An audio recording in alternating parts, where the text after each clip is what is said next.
Welcome, everyone, wherever you may be watching, to Monday Night Racing, the Season 5 Championship Race.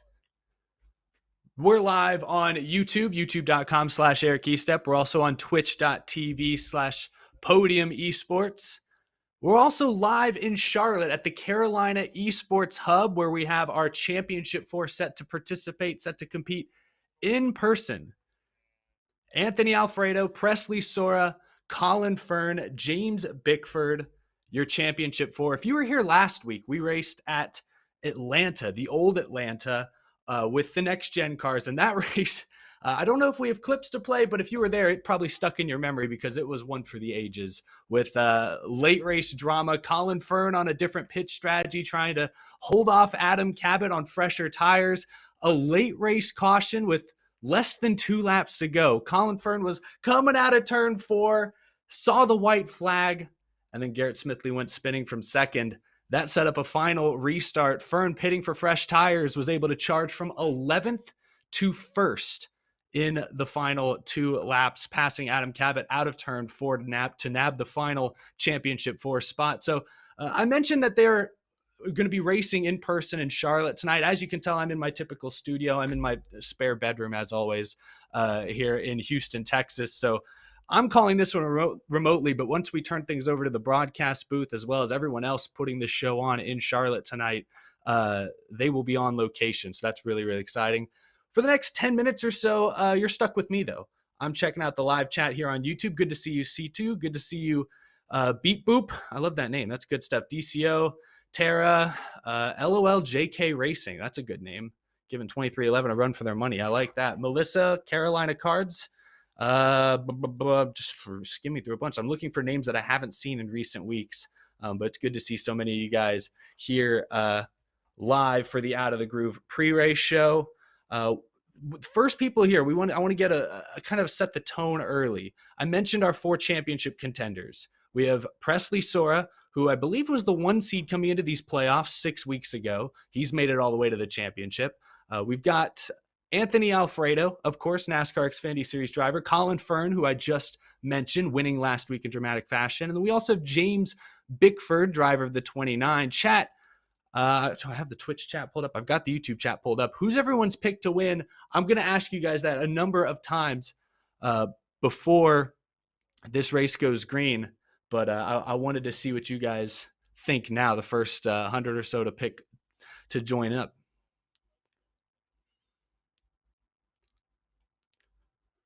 Already a bunch for Anthony Alfredo. Bickford. Good stuff. Sora. All righty.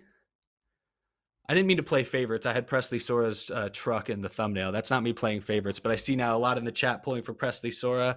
Jerry Nadeau. That's right. Jerry Nadeau's racing tonight. I think it's actually good if I quickly run through all the drivers who are racing in person tonight at the Carolina Esports Hub. Obviously, our championship 4, but we've also got Corey Heim, Will Rogers, Ryan Vargas, fresh off a career best finish at Daytona in the Xfinity Series this past weekend. Ford Martin, Nick Olson, Michael Massey, Matt Stallnick, Noah Lewis, Gary Sexton. Moonhead is racing tonight. I hope you can hear the sound of my voice. Jerry Nadeau, the chat was just mentioning him. Pretty cool to see Jerry Nadeau competing here in the Monday Night Racing Season 5 finale. Brad Perez, Justin Malillo, DJ Cummings, Brett Baldeck, among perhaps a couple others. I believe that's all of them. And thank you for the comment. Hall of Fame City Gaming. Good stuff right here. Asking about real world racing stuff. As somebody picked Cale Gale. I like that. David Shieldhouse. David Shieldhouse, unfortunately, not in the championship 4 tonight, but certainly going to be a threat to win. No doubt about that. Thoughts on possibility of Kaulig bringing Kyle Busch for next season? Maybe putting him in the 16 car. That's good. A good question. The Kyle saga in the real world NASCAR Cup Series continues. Absolutely. I think anything's possible.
All right, and we are back live. Thanks everyone for bearing with us. We gave ourselves an extra almost hour for this week's pre-race show because we know we have a lot of information to throw y'all's way here very quickly. And let's go ahead and get to that now. Like I said, I'm remote here in Texas, but let's go live to the Carolina Esports Hub where Darren is standing by with our Championship 4.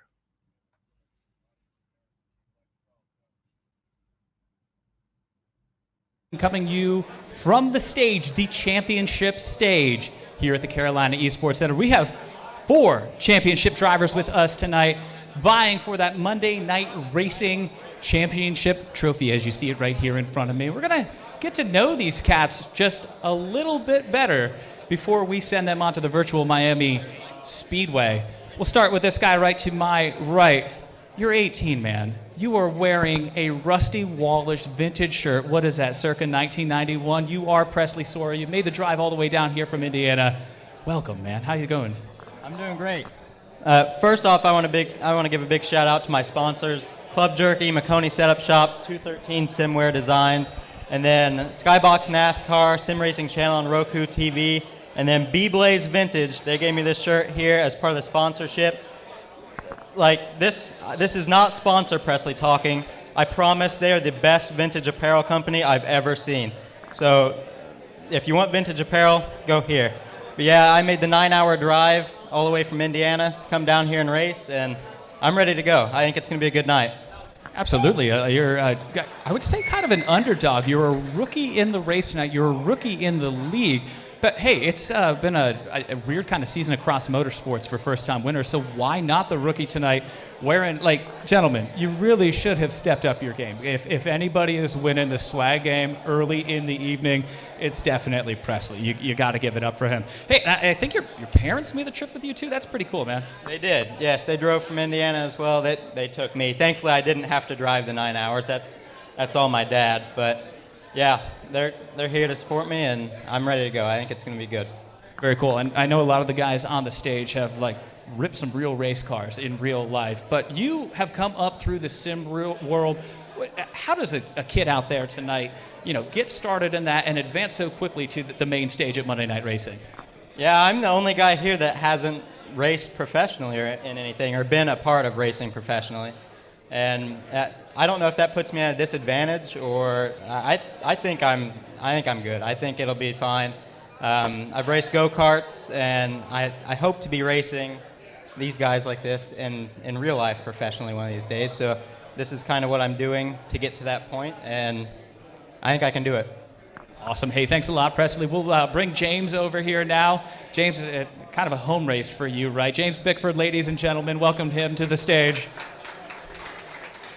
James, my man, you were, I think, first through the door this morning, getting prepared, getting set up. You brought your own rig. What kind of advantage is that going to give you tonight? Like, explain it to the people at home, maybe first-time viewers, what that actually means. Look, I think it's an advantage, but honestly, for bringing my own rig, you can thank David Schildhouse right over there for that one, baby. Yeah. I came in clutch for the children and the Schildhouse tonight. I wasn't planning on bringing my own rig, but Schildhouse was left out tonight. He didn't have a rig. I felt so bad that I ended up bringing my own rig, but I live 5 minutes away, so it's not that big a deal. But now, David Schildhouse right over by the bartender there. So when you're getting your drink tonight, just give him a pat on the shoulder, tell him he's doing a good job, and grab yourself some beer. And of course, this is absolutely a home race, home event for you. You're repping Charlotte Phoenix. What's it going to mean to you to keep, I mean, you've been racing a minute, man. You have turned some laps all really over the country, online and on actual tracks. What's it mean if this trophy stays at home with you in the Carolina Esports Hub? Look, it'd be pretty awesome. It'd be my first trophy ever from like a sim racing standpoint, so that would be pretty awesome. I'm looking forward to hopefully bringing that home, and obviously turning a lot of laps in real life racing and doing that quite a bit. Been racing for about 20 years now. This would be my first ever sim racing trophy, so hopefully taking the Pixels to victory lane tonight, because that would be pretty awesome. I mean, trophies, physical trophies, aren't absolutely the most common thing in sim racing, so it'll be a kind of a rare thing anyway. So I saw you practicing earlier today. That entry onto pit road looks like it's a little bit tricky as it is in real life. What's the secret to tonight's race? Is it just a clean race? Is it ripping that high line, running the wall, Kyle Larson line? Where do you think you're going to be running?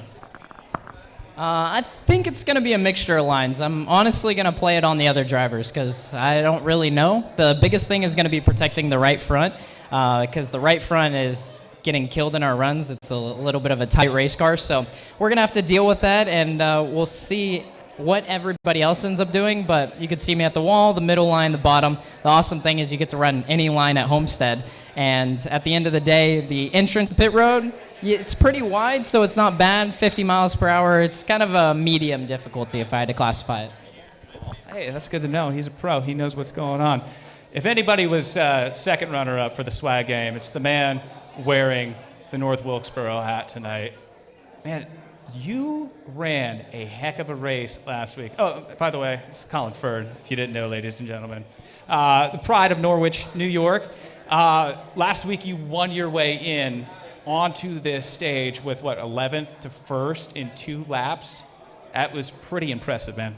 Yeah, it was a really cool run. I was really pissed off for about 90 seconds because I didn't know if I had the race won before the caution came out, and then finally we had the restart, and luckily Shieldhouse didn't block me too bad, and Alfredo stuffed himself in the wall, so it made it pretty easy. Absolutely. Hey, and so you're wrenching on Xfinity cars in real life. How does that help you prepare for tonight's race, setup-wise, strategy-wise? How do you balance the two, really, and how does that help out? I definitely do not wrench. That is one thing I do not do. Okay. But no, it's going to help, just being around some of these guys, knowing some of their strengths, some of their weaknesses. I know Will Rogers is probably going to wheel hop at some point. I know Alfredo might have a tire advantage and, not take advantage of it. So, we might just be all right. And that race last week, was that just pure luck on the strategy, or how long did you plan that out? Like, obviously you can't plan the spin late in the race that threw the caution, but how did you prepare for that? How did you even control your emotions in that sort of situation? Yeah, there really wasn't any preparing for it. I was really slow. I was like 6th or 7th fastest, and I wasn't going to go out there and just drive past them, so I had to come up with a different strategy. And John Bauer, my spotter, was like, hey, you're only 3 laps short on fuel. So just started saving, and kind of got lucky with the caution. I think Cabot probably would have gotten there. I would have been much more aggressive about holding him off than he was holding me off. So I don't know how that would have turned out, but I'm glad it turned out the way it did. Hey, and we, for a first-time viewer tonight, they might look at sim racing as just another video game that, the kids are out there playing. But you're talking about saving fuel. Like, this is pretty realistic stuff. For the first-time viewer out there, try to break it down to them, like how realistic this really is, and if it actually does transfer over onto the track, which we all know it does. Yeah, for me, it's really cool because I didn't grow up with money, so I didn't really have the opportunity to go racing. I ran some late model stuff at Hickory and Dillon, but for me, this is as real as it gets, and that's why I do take it really seriously and try to succeed in it. But yeah, the saving fuel, saving tires, racecraft, knowing when and when not to make a pass, a lot of that is really important and really transfers over to a real race. So tonight's just going to be saving tires and being aggressive when you can. Same question I asked our buddy James over here. What's the strategy for tonight? You're saying maybe save tires? Are you going to be ripping the wall? What are we looking at, bud? Well, I think it's going to depend on where I qualify. If I qualify like 15th, like I normally do, I'll probably save tires for a bit. If I qualify up front and have some speed, we'll just go to the top side and rip the fence and, see where it plays out. And I know you got a cool sponsor on the car tonight. Why don't we mention them right now? Big events going on up in Wilkesboro, right? Yeah, it's actually really cool. Mamba Media, Mamba Smith hooked me up with North Wilkesboro and the Cars Tour. So it's really cool to represent them. They got a really big race up there this week, and it's going to be really exciting. I'm going up Wednesday. I got Mason Diaz for the win. He's driven for Vanderbilt Motorsports in the past, so I'm going to go with him for the win. But obviously a lot of people are going to be rooting for Dale Jr. too. Very cool. Very cool. Hey, Colin Fern, number 86 on the track tonight. We'll be seeing a lot more of him during the race. And Hey, this is that guy. We've all seen the Leonardo DiCaprio meme where he's pointing at the TV going, we know that guy. You are that guy here tonight, Anthony Alfredo. What's it mean for you to be on the stage? You've been on so many big stages in your career, Daytona 500, World 600, and now you're here on the Charlotte Esports Hub stage tonight for the championship. What's that mean for you? Yeah, it's funny because it actually means a lot to me up there with some of those things, just because I have such a passion for esports and sim racing. So to be able to do it on a level like this is fun, and be a part of growing the sim racing industry and putting on some of the first live events. Everyone's done a great job with this league over the years. It's been fun to see it grow and I think I'm like third on the all-time win list or something like that. But the only time that I made a full championship run, I was in the Final Four, and I had like half a track lead, and my computer broke. So I've had that weight on my shoulders ever since. So I'm ready to just redeem myself for that, get some redemption, and then see what the future holds. But goal tonight's just to keep it out of trouble and see if we can be there at the end. We've been talking about how rare a physical trophy is in sim racing. I don't know if I've ever heard of that. You've competed for some big trophies, but there might not be one more rare than this one in front of us tonight. So what do you have on the strategy table for taking the trophy off the table tonight? I don't know. We'll have to see what the other guys do. Obviously, it's a race between the four of us. I don't think any of us are worried about any of the other guys in the league. There'll be a lot of guys who are probably fast, and you're going to have to remember, big pictures, the championship. So it'd be pretty cool to be hoisting that at the end of the night. It's definitely the goal. Big shout out to Zach from SimSeats, because he brought this beautiful rig down for me all the way from Richmond, Virginia, just so I could be comfortable and feel like I'm on my rig at home. So that'll give me an advantage for sure. That is cool. We did, you were one of the dedicated. I know James has got his rig up here on the stage, but you were dedicated to bringing your rig all the way down. Also, I've noted, and for everybody at home who can't see, and I didn't really know this until coming into this, racing in socks, man, that's it seems like a popular thing. Just more comfortable, better feel. How's that work? Yeah, I'm a sock guy, man. It just gives me a little bit more feel on the pedals. I think in the real life race, well, you obviously have to wear fireproof shoes, but I think just in the sim, you have a little bit less feel through the seat. So anywhere else you can gain some feel, I think helps me. I brought shoes, but I took them off. The racing shoes, they didn't help me. I love it. Hey, ladies and gentlemen, Anthony Alfredo. Give him a round of applause. That said, I think James has the best sock game. He's got the polka dot socks on tonight. Love them. All right, gentlemen, any final thoughts before we get out of here real quick? All right. Let's talk about Presley's shirt just one more time. We've got Jerry Nadeau in the house tonight, right? That shirt's just about as old as Jerry, and it's definitely older than Presley. That is a rusty wall. That's probably the 91 throwback. So if there's any question on if swag helps win the race tonight, Presley's got it won, guys. We gotta say, it's the curls too. Excellent. Well, gentlemen, thanks very much. We'll be seeing these guys racing in less than an hour right here on the Carolina Esports stage. With that, we're going to send it back to the booth. Gentlemen, thanks very much and best of luck tonight. Well, thank you guys very much as we are live at the Charlotte Esports Hub in Charlotte, North Carolina. Joined alongside here with Kenneth Bueno, my broadcast partner, as well as our entire crew. We have Eric Eastup with the Out of the Groove pre-race show, as well as Darren, obviously, all the way over there on stage. Great job with those interviews, Darren, and even Jacob Hitz, who will be joining us on pit road a little bit later. But Kenneth, the entire build-up to this Season 5 is right here at Charlotte. It just seems like yesterday, almost, that we were here in February to crown a champion, and yet we are back once again. It has been such a blur, Blake, over through Season 5 to get to this very moment. It's been a culmination of 15 different races, 15 different combos, and many different winners along the way, Blake. And I think that's what's going to make this championship event so much more exciting, so much more anxiety, I guess, for some of the drivers and for us even here in the booth as well on Podium Esports. This building, the atmosphere is unbelievable. The drivers are getting set, and this championship at Homestead at Miami Speedway, probably the perfect setting to hoist the Bob Jenkins Memorial Trophy in real life. So it's going to be awesome. Well, and thinking back to where we were in February here, I think that makes this championship so much more difficult. You think of all the factors that everybody in sim racing, they have their setup at home. They're comfortable. They got their dog there. I mean, everything is set up there for comfort. You come to a stage, you have a live crowd in front of you. It's a totally different setup. And even for drivers that are driving in real life, mixed in with the sim racers here, this is a totally different element for them. I think that makes this championship so much more prestigious to win. That's what makes it so special. And even for the guys who have been here last season, the first time that M&R did a live event at the Carolina Esports Hub, they're still feeling the atmosphere. It's been a while since they've gone here to this Carolina Esports Hub to race for a championship or even to race just in the season finale if they weren't in the playoffs in that championship four. So that's, again, what makes this place and what makes this environment so much more different and so much more exciting for all the fans, all of us, all the drivers. It's a one-in-a-lifetime opportunity for these guys to be up here on stage, have a little bit of fun, and of course, for those four on stage, run for that title and be able to celebrate at the very end. Certainly so, as we are getting set here to have an incredible battle here at the Homestead Miami Speedway tonight. Again, we are running the trucks tonight for this Season 5 finale at a track that is so set up to host a wonderful championship race. As we're going to toss it to Ford Martin right now, who is caught up with somebody who's very important with everything that's going on here at the Charlotte Esports Hub and putting this on, and Rick Suarez. Ford, how we doing? Blake, and we're here with Rick Suarez, and Rick, this has been a pretty outstanding event that we have here tonight. To have four champions here on stage, battling for the Bob Jenkins Memorial Trophy here.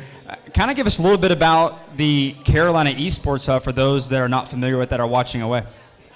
Sure. This is a little bit lower mic, but the Carolina Esports Hub, we've been in this venue now for a little over a year, and we do everything esports and really event focused in general. For us, it's really about putting on a great show for you guys. Kudos to you and your team for bringing Monday Night Racing back here. I know in February, I think Adam Cabot won the inaugural live race. Yes. So I'll be curious to see who wins this one. I have my betting favorite. He's got a Phoenix jersey on. But at the end of the day, you know, it's really about getting a good crowd in and having some fun, some food, watching a great race, some beverages. I understand we've got people coming in from Pennsylvania. We had people driving from Pennsylvania, Indiana, so it's unbelievable. That's fantastic. But it goes, again, kudos to you and your team, just based on what you've been able to do over the first few years of Monday Night Racing and kind of what it's grown to be. Well, I'll ask you here real quick. Before you've hosted Rocket League, Fortnite tournaments out here at the Hub. Obviously not many people know about iRacing within esports. What's kind of your first impressions on events like this compared to these Rocket League and Fortnite tournaments you've had here? Well, definitely a lot of energy in the crowd, a lot of excitement. I think a good portion of it is watching the race is something that everyone can relate to, whether you're at the live at Charlotte Motor Speedway doing it here or on television at home, right? It looks and feels the same, which is great. Whereas with some of the other competitions, it's a little different, whether it's Rocket League or anything else. But esports is such a growing sport in demand that we host so many different types of events here. We're just proud to be able to host you guys for a second time. And with the turnout that you guys have, hopefully we'll keep this thing going. Well, it should be an excellent event. We're glad to have everyone out here at the Carolina Esports Hub for this tonight. Blake, Kenneth, I think it wraps things up from here, but looking forward to a great show here tonight.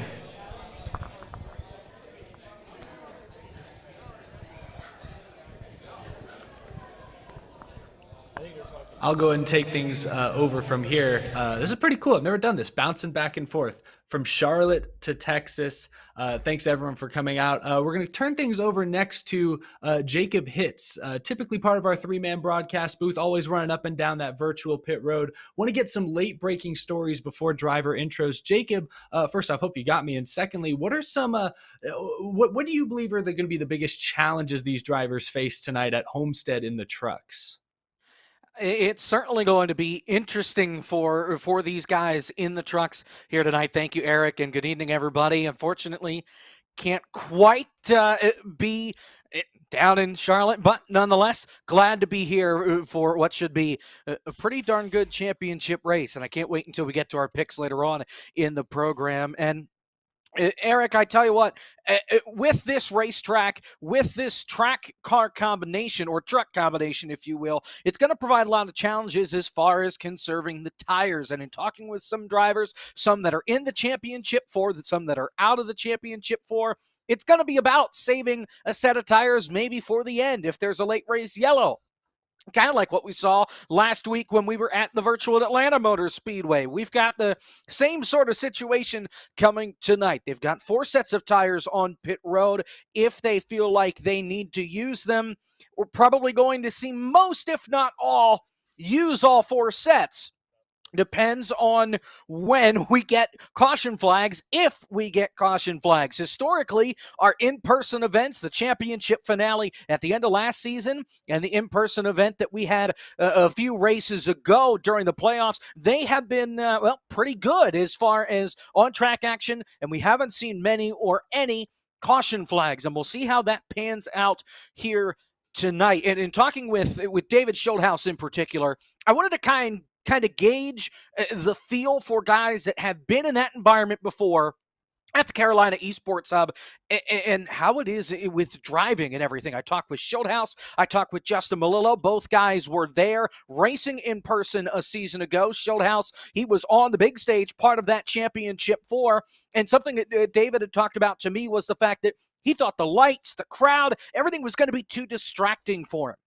Once he got up on that stage, once he started driving, he realized that really wasn't the case. He noticed one point where the crowd really got into it. Late in the race, Adam Cabot, David Schildhouse banging doors down the front straightaway. That was probably the only time he felt that the crowd really it got to him, and it certainly got his attention and made things a lot more special, if I can find the right verbiage that he used for that. Of course, I can't find it quickly, at least, but nonetheless, that was something that stood out in his mind as far as something that just makes this so much more special than having a regular championship race. By doing this in person, the atmosphere is unlike anything that these drivers may ever see again, depending on what the next season looks like. And I know that schedule may or may not have been released earlier today as well, but we're just going to have to wait and see how things go tonight as far as strategy. We know Colin Fern pulled something out of left field to make the championship 4 with his move last week at Atlanta when he decided to stay out, try and make it to the end. Then that caution came out after Garrett Smithley got sideways. That allowed Colin Fern to take tires, and then in those 2 laps, he was able to blitz through the field and come home with the checkered flag. I wouldn't be surprised if he tries to pull something out of the hat like that tonight. We'll just have to wait and see. I know qualifying, according to these guys, is going to be a big factor. If you qualify up front, you're going to have a better shot than somebody that qualifies in mid-pack. That could be a little more difficult for somebody like a Colin Fern. If he starts mid-pack, he's going to have to rely on strategy compared to somebody else like a James Bickford, who's been on pole a lot this season, and in his M&R career, he winds up on pole position tonight. It may be very difficult to get by him and unseat him at the front, maybe with some strategy. We're just going to have to wait and see, Eric. It's going to be a lot of fun tonight. I can't wait to get this thing underway. I know you can't wait either. Kenneth, Blake, at the Esports Hub, they're going to be having a lot of fun, and we'll be covering it all on pit road as things pan out. A lot of drivers, possibly a lot of different strategies tonight, and I hope that is the case, and we get some drama like we had a week ago at Atlanta. Let's go back to Eric. Yeah, you're killing it over there, Jacob. Good stuff. Yeah, we have a few more minutes here before driver intros, which again are in person on that stage. Really, really exciting. I do want to talk about that season 6 schedule for just a moment if I have it pulled up. Oh, it's pulled up for me. Wow, the magic of television. Just announced today, Monday Night Racing season 6 will begin November 7th at Talladega in the next gen cars. You can see once again a ton of different types of vehicles from NASCAR to they'll run the MX-5s at the Daytona Road Course once again. IndyCar, Open 19, they'll run the 87 cars at some point. It's once again a great schedule, great diverse schedule with a variety of tracks, a variety of race cars. You can see the playoffs will wrap up just before the beginning of the NASCAR regular season in February of 2023. So that's pretty great stuff. Excited for season 6, already looking ahead despite still looking to crown a champion for season 5 here tonight. Now, Jacob, while I have you here, and I know you're the wizard up and down pit road, you know exactly what all these drivers and teams have been talking about.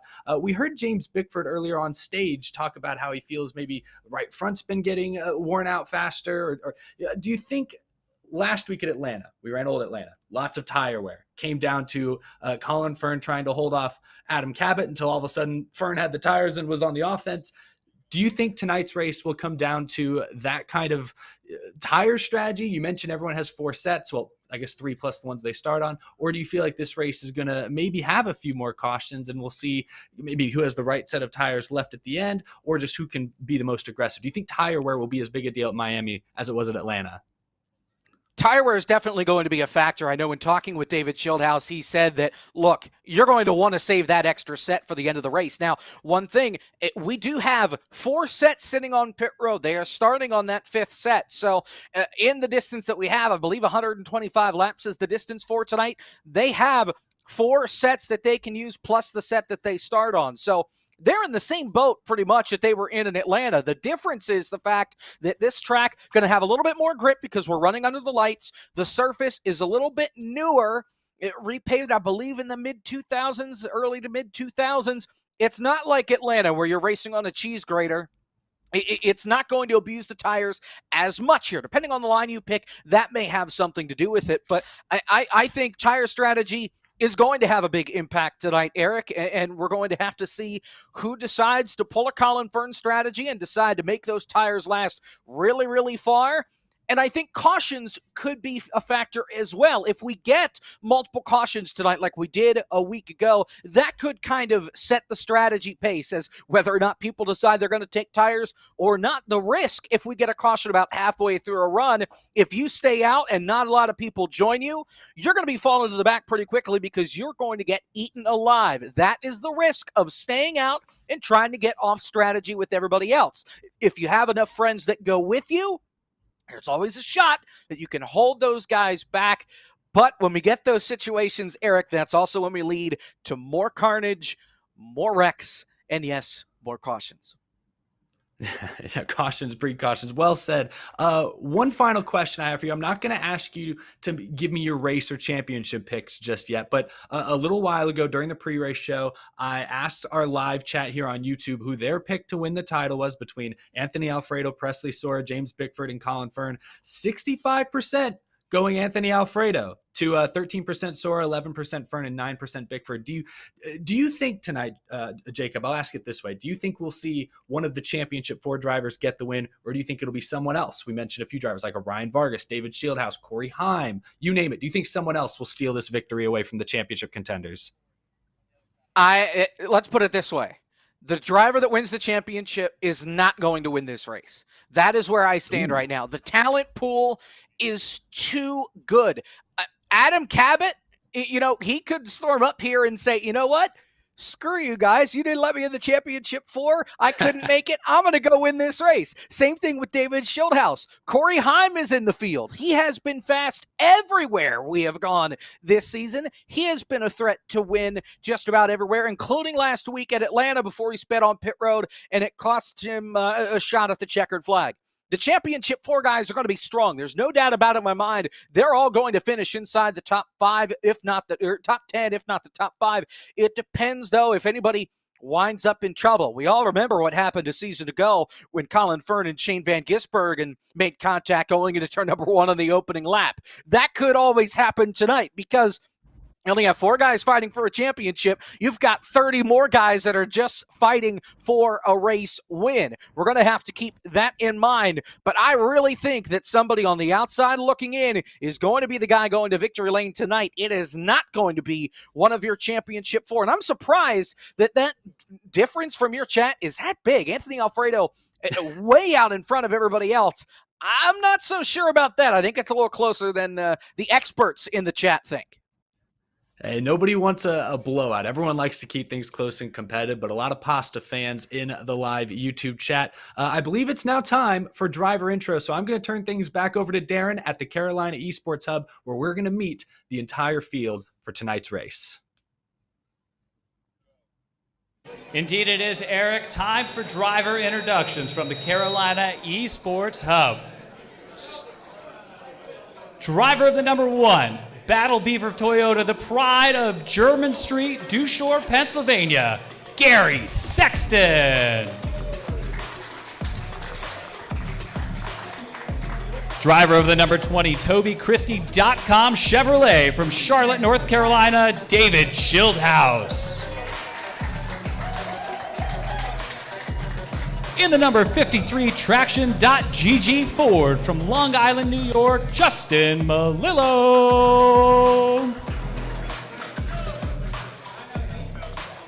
In the number 10, NASCAR Ford from Westfield, New Jersey, DJ Cummings. Representing the Aloha State in the number 55 Toyota TRD Pro from Maui, Hawaii, Will Rogers. In the number 51 Crescent Tools Toyota from Marietta, Georgia, give it up for Corey Heim.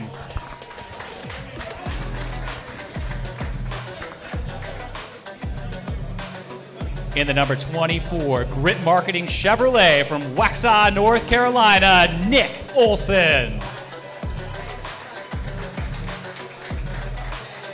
He's a bit of a legend, so let's give it up for the driver of the number 37, Shine Chevy from Rome, Georgia, Travis Moonhead Brown. Coming out of Richmond, Virginia, in the number 27 Front Stretch Chevrolet, Michael Massey. In the number 41 Tipico Sportsbook Chevrolet from Charlotte, North Carolina, Matt Stolnick. He's basically Superman, ladies and gentlemen. He's done a costume change and he's ready to race for you in the number 07 Nash Collection Chevrolet from Nashville, Tennessee, Ford Martin.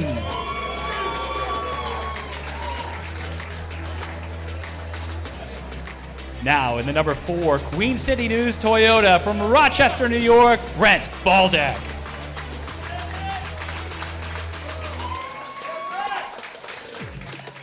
Coming out of Hollywood, Florida, in the number 60 Shine Chevrolet, Brad Perez.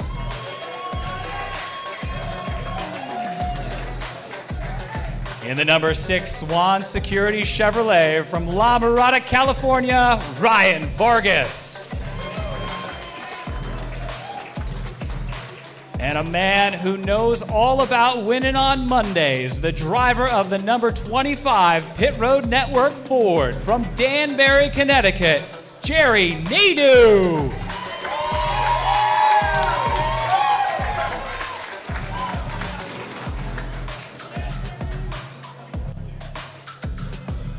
And now, it's time to meet your championship 4.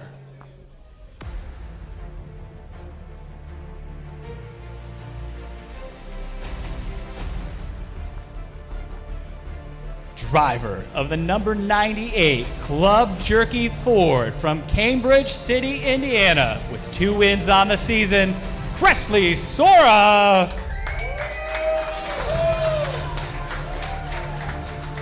In the number 29 Charlotte Phoenix Next Level Racing Toyota from Napa, California, with 1 win on the season, James Bickford.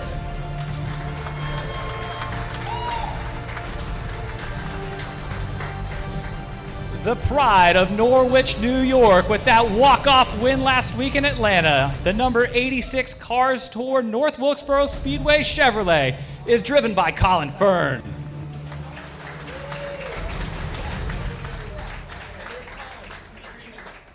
And finally, the driver of the number 23 Sim Seat Chevy from Richfield, Connecticut, with 2 wins on the season, Anthony Alfredo.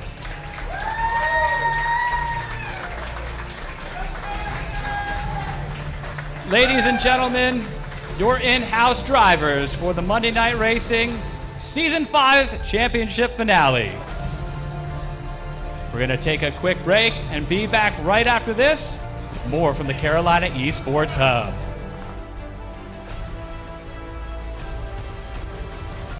This is an Interstate battery.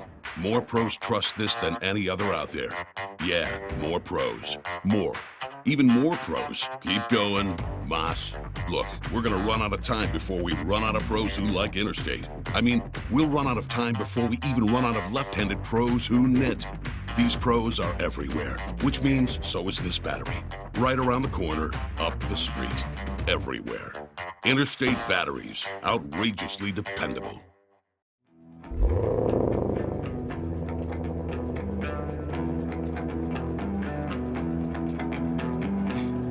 I ain't tryna break you down, but for real, you might as well give up now. Think you got a chance, but I don't see how. Got a real tight grip when I hold that crown. My life been good and bad and all around. The more things I lost, the more I found.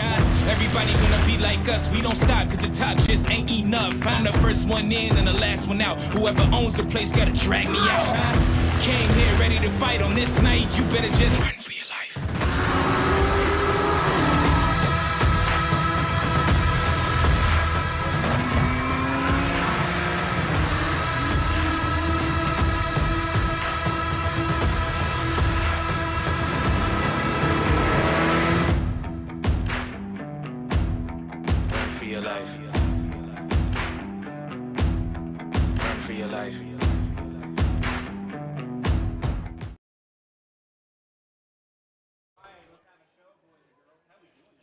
And welcome back to our coverage of Season 5 for the Monday Night Racing Pro Series presented by Interstate Batteries and our championship finale from the virtual Homestead Miami Speedway. Blake McCandless and myself, Kenneth Bueno, along with you for the ride here on Podium Esports. We also have Eric E. Stepp, our Out of the Groove pre-race show host, and Jacob Hitz, our pit road reporter. We'll be talking to him a couple of times throughout tonight's event from Homestead. Well, it is our favorite time, Blake, isn't it? It certainly is, Kenneth, as we get to give away our picks. Who do we think is going to win this championship and win this race tonight? So, you know, actually, we'll start off with some of our colleagues that aren't here in Charlotte. We'll throw it to Eric and Jacob. We'll let you guys go ahead and kind of give us the spoils here before we give up our picks here. I'll go and take it first. I was watching Daytona this past weekend. I know this is a real race. This isn't the sim racing, I suppose, but I loved what that 23 car was doing late Friday night into Saturday morning. So I'm going with Anthony Alfredo. I think he's my pick to win the Season 5 championship. How about you, Jacob? Well, I'm cautiously optimistic. This guy has not set a lap in practice, but I know he set a lot of laps earlier on today. As they mentioned in driver interviews, he was the first guy in the door. I wasn't going to pick him initially, but the more I thought about it, the more I liked about James Bickford. I'm going to take James Bickford over everybody else. He's going to win the championship tonight. All right, so I guess I'll go next here before we get to our play-by-play commentator Blake McCandless. I'm also going to side with Eric E. Stepp here. I'm going with one of the most decorated drivers in Monday Night Racing history, and that is, of course, NASCAR Xfinity Series driver Anthony Alfredo. He is the only one, mind you, only one out of this Championship 4 to have been in a Championship 4 once before back in Season 2 at the virtual Atlanta Motor Speedway. He is third on the all-time win list in MNR. He's one of the best, and he definitely has a good record, Blake, at Homestead and Miami Speedway. 2 wins with a Gen 6 Cup car with high downforce and some good power behind it. I'm taking Anthony Alfredo with a championship here in Season 5. All right, well, we have 2 picks for Anthony, 1 for James Bickford. I'm going to go with the young gun in Presley Sora, someone who has run his way through the road to glory ranks, and I think is going to be able to withstand this pressure. He's the furthest traveling Championship 4 driver flying down here from Indiana, but I think Presley Sora going to be able to get it done. Interesting note, 3 of the drivers were picked, not Colin Fern. I wonder if that's a little bit of motivation for driver 86 tonight. But before we get started from the Homestead Miami Speedway tonight, we'll throw it down for our pre-race ceremonies. Hey, thanks very much, Blake. Darren Denman here on the floor of the Carolina Esports Hub. And, you know, we've got Natalie Decker with us. We've seen her on racetrack from Daytona, I mean, all over the country. And now you're here at the Carolina Esports Hub tonight. Pretty exciting night in downtown Charlotte. Thanks for coming out.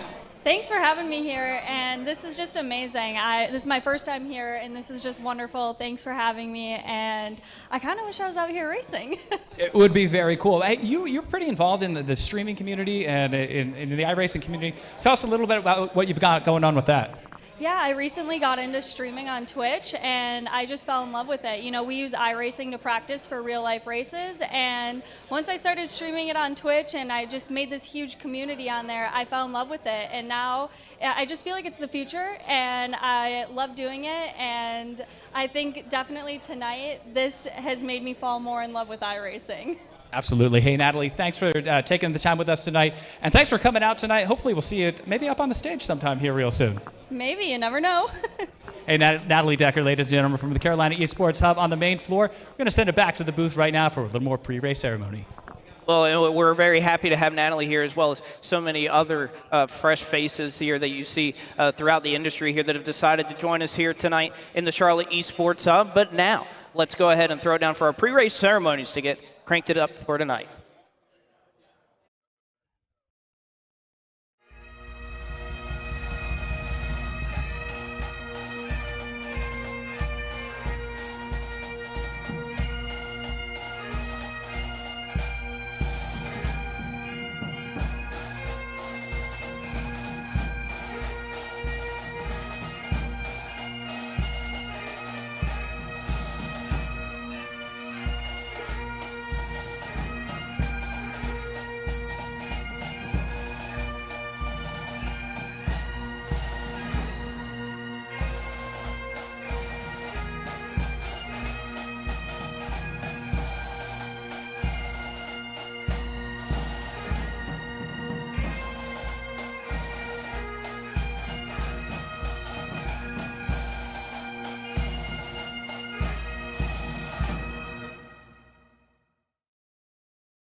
All right, would you join me for a quick moment of prayer?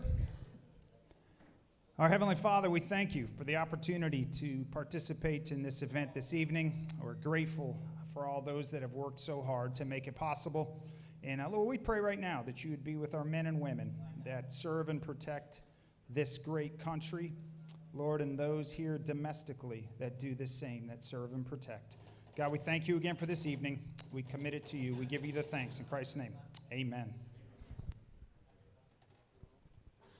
Oh, say, can you see by the dawn's early light what so proudly we hailed at the twilight's last gleaming, whose broad stripes and bright stars through the perilous fight o'er the ramparts we watched were so gallantly streaming, and the rocket's red glare, the bombs bursting in air, gave proof through the night that our flag was still there.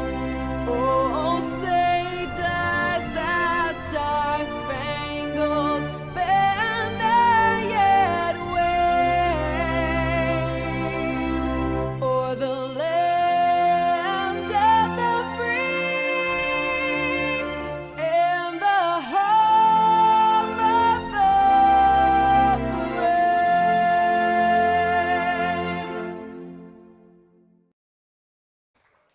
Thank you so much. As we are getting set for this race at the Homestead Miami Speedway tonight, Kenneth, why don't we go ahead and take a look at our race analysis for this championship fight tonight? Well, our race analysis is very similar to the championship back in Season 3. We're running the same 125 laps, roughly 300 kilometers here from Homestead, South Florida, so we're going to go the same distance. It is going to be somewhat of a long race. If we get long green flag runs, we'll see exactly what happens, but we've got 75% on the fuel load, usually the fuel load for our NASCAR-type competition with the cars and the trucks tonight. We have 4 sets on pit road. We'll be talking to Jacob Hitz a lot about that on pit road, which drivers use what set, and like last week, how important tire sets are, especially if we get a late race restart. We only have 1 fast repair given to every single driver tonight, so if you get into a wreck, you can tick off that fast repair, get a clean, fresh race truck, and be back on your way, but you only have that 1 opportunity to do so. And Blake, if we do go to overtime and need to extend this race from Homestead under the lights, we have those 3 attempts to get it done.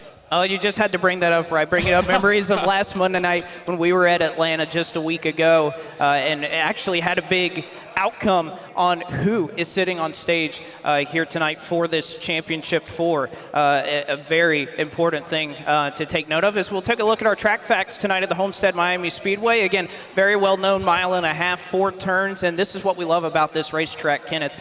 Banking from 18 to 20 degrees, progressive banking, so you're going to see drivers able to use every part of this Homestead Miami Speedway tonight to find speed, clean air, whatever they want to do, they are able to do that. Pit road speed down to 45 miles an hour. It's a tough exit, a little deceiving to get down on a pit road here at Homestead Miami Speedway, but again, such a fitting track, I think, to settle this one out. Yeah, and this track, Blake, has been the NASCAR Cup Series championship location for 17 years before they switched it over to the Phoenix Raceway. It's my home track. I've seen a lot of great races in person and in sim here from South Florida, and it's just amazing to see the story of how this track came to be. Back in 1992, when Hurricane Andrew destroyed South Florida and Miami-Dade County, Ralph Sanchez, the promoter, decided, hey, we need to stimulate this economy, so what better way than to build a racetrack? And build a racetrack they did. They had a small, somewhat Indianapolis-style racetrack, smaller than the track over at the Brickyard, but then they reconfigured it, had a normal oval configuration with low banking, then gave it that progressive banking in 2003, and that's the magic of a track that we see here and we're going to have tonight for the championship. It's gone through a lot of changes, that's for sure, but it has formed up into one of the best venues that's not only in the real life side of things, but on iRacing as well. But folks, we won't make you wait any longer as we are going to get things cranked up as we'll throw it down for the command to ESPN Fantasy Football host, Field Yates. It is the Monday Night Racing Season 5 Championship. And ladies and gentlemen, boys and girls, children of all ages, start your engines!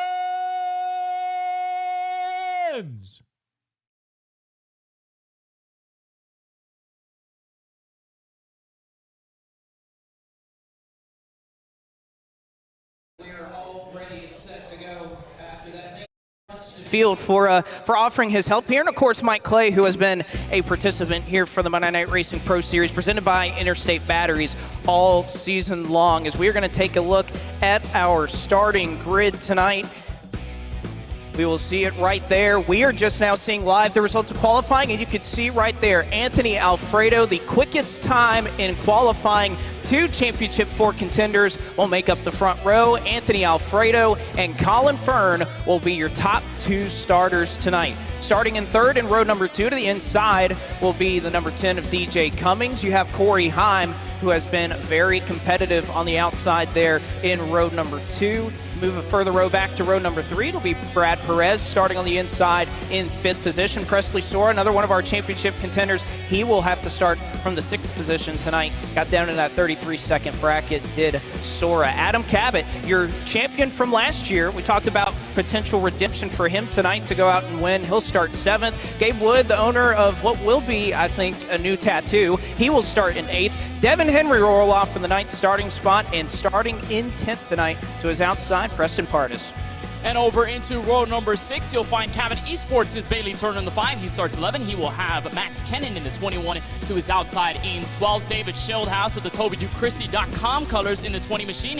He will roll off from P13. And behind him in row number 7, you'll find the number 6 of Ryan Vargas, the La Mirada, California native. Travis Moonhead Brown starts this race inside the top 15 from Homestead of Miami Speedway. And he will have former NASCAR driver Jeff Green in the 38 to his outside in P16. That lines up row number 8. It'll be Seth Eggert and James Bickford, 17th and 18th. James Bickford, one of the deepest drivers in the Championship 4, Blake, to start this race. He's going to have a lot of work on his hands cut out for him when we get that green flag. And the final 2 into our top 20. Seminole, Florida's Robbie Lyons, the champion from Season 3, here from this very track in sim, and the Flying Hawaiian, Will Rogers, in the 55. You'll see the rest of the starting field scroll across the bottom of your screen, but we got some more people to talk to here at the Esports Hub. Darren? Yeah, thanks, guys. I'm down here on the floor of the Carolina Esports Hub with one of those qualified guys in the room, Jerry Nadeau. How's it going, bud? I'm doing well, trying to find my way around this place. And, you know a thing or two about winning big races, season-ending races on Mondays. That's when your first Cup race won. I won that. I might be aging myself, but that was just a couple years ago. What do you think your chances are here tonight? A lot of young guys in the crowd who really know their way around the sim. Well, I'm doing this for all the TBI patients out there. You know, obviously I had a pretty massive head injury, and I'm just having a good time. You know, I'm not as, I guess you could say, as sharp as I used to be, but this is all fun. I mean, I'm all about racing for sure. I'm probably the biggest race fan out there. Just can't do it, but I like to play. I mean, you're doing it tonight with these guys, and it's great to have you out here. Jerry, any advice to the kids out there, you know, looking to get into the sport, especially into sim racing? Any advice out there for them? Well, I do think the sim racing is really cool, but I would say I would definitely have a backup. And that's one thing I didn't have growing up, is I was all about racing. So, yeah, I would say at least have a backup, get a degree or do something, have another job besides racing. Awesome. Hey, and Jerry's getting ready to go here from the Carolina Esports Hub. Jerry, thanks very much. Have a great night. Good luck out there. Gents, back to you in the... Thank you so much, Darren. And man, is it good to see Jerry out here. He was out here early, and he has had such a fun time here tonight. We are glad to have him here in the Charlotte Esports Hub, as well as everybody else, drivers, fans alike. There are so many people who have packed into this Charlotte Esports Hub to enjoy this second live edition of this Monday Night Racing Pro Series Championship presented by Interstate Batteries. You can see them scrolling right there on your screen. Anthony Alfredo and Colin Fern making up your front row. You can see a little bit of sunshine out there, so going to be a little bit of a hotter track, and it's going to progress into the daytime here. It is morning time in Sim. It's obviously about 8:06 Eastern where we are live here in Charlotte. It's going to make for a track that is going to heat up as the race goes along, Kenneth. Yeah, it's definitely true, and this track is obviously going to change, and it's going to turn back to your point, Blake, when you were going over the track facts here at Homestead in Miami, that progressive banking. We're going to see a lot of experimentation, drivers seeing which lines are better, whether it's all the way tucked to that white line at the bottom, whether it's at the very middle, that first seam, or if drivers are brave enough, go all the way to that outside wall and try not to get a scratch from it. We've seen real-life drivers get scratches from that outside wall. They've tested the grip up there, so we'll see exactly how things roll when we get the green. Lights are off on the pace truck. It will dive to the safety of pit lane. The field is lined up, 38 ready to do battle for you here tonight in Charlotte. We will crown a champion tonight, green flag in the air, and we are underway in this Monday Night Racing Championship.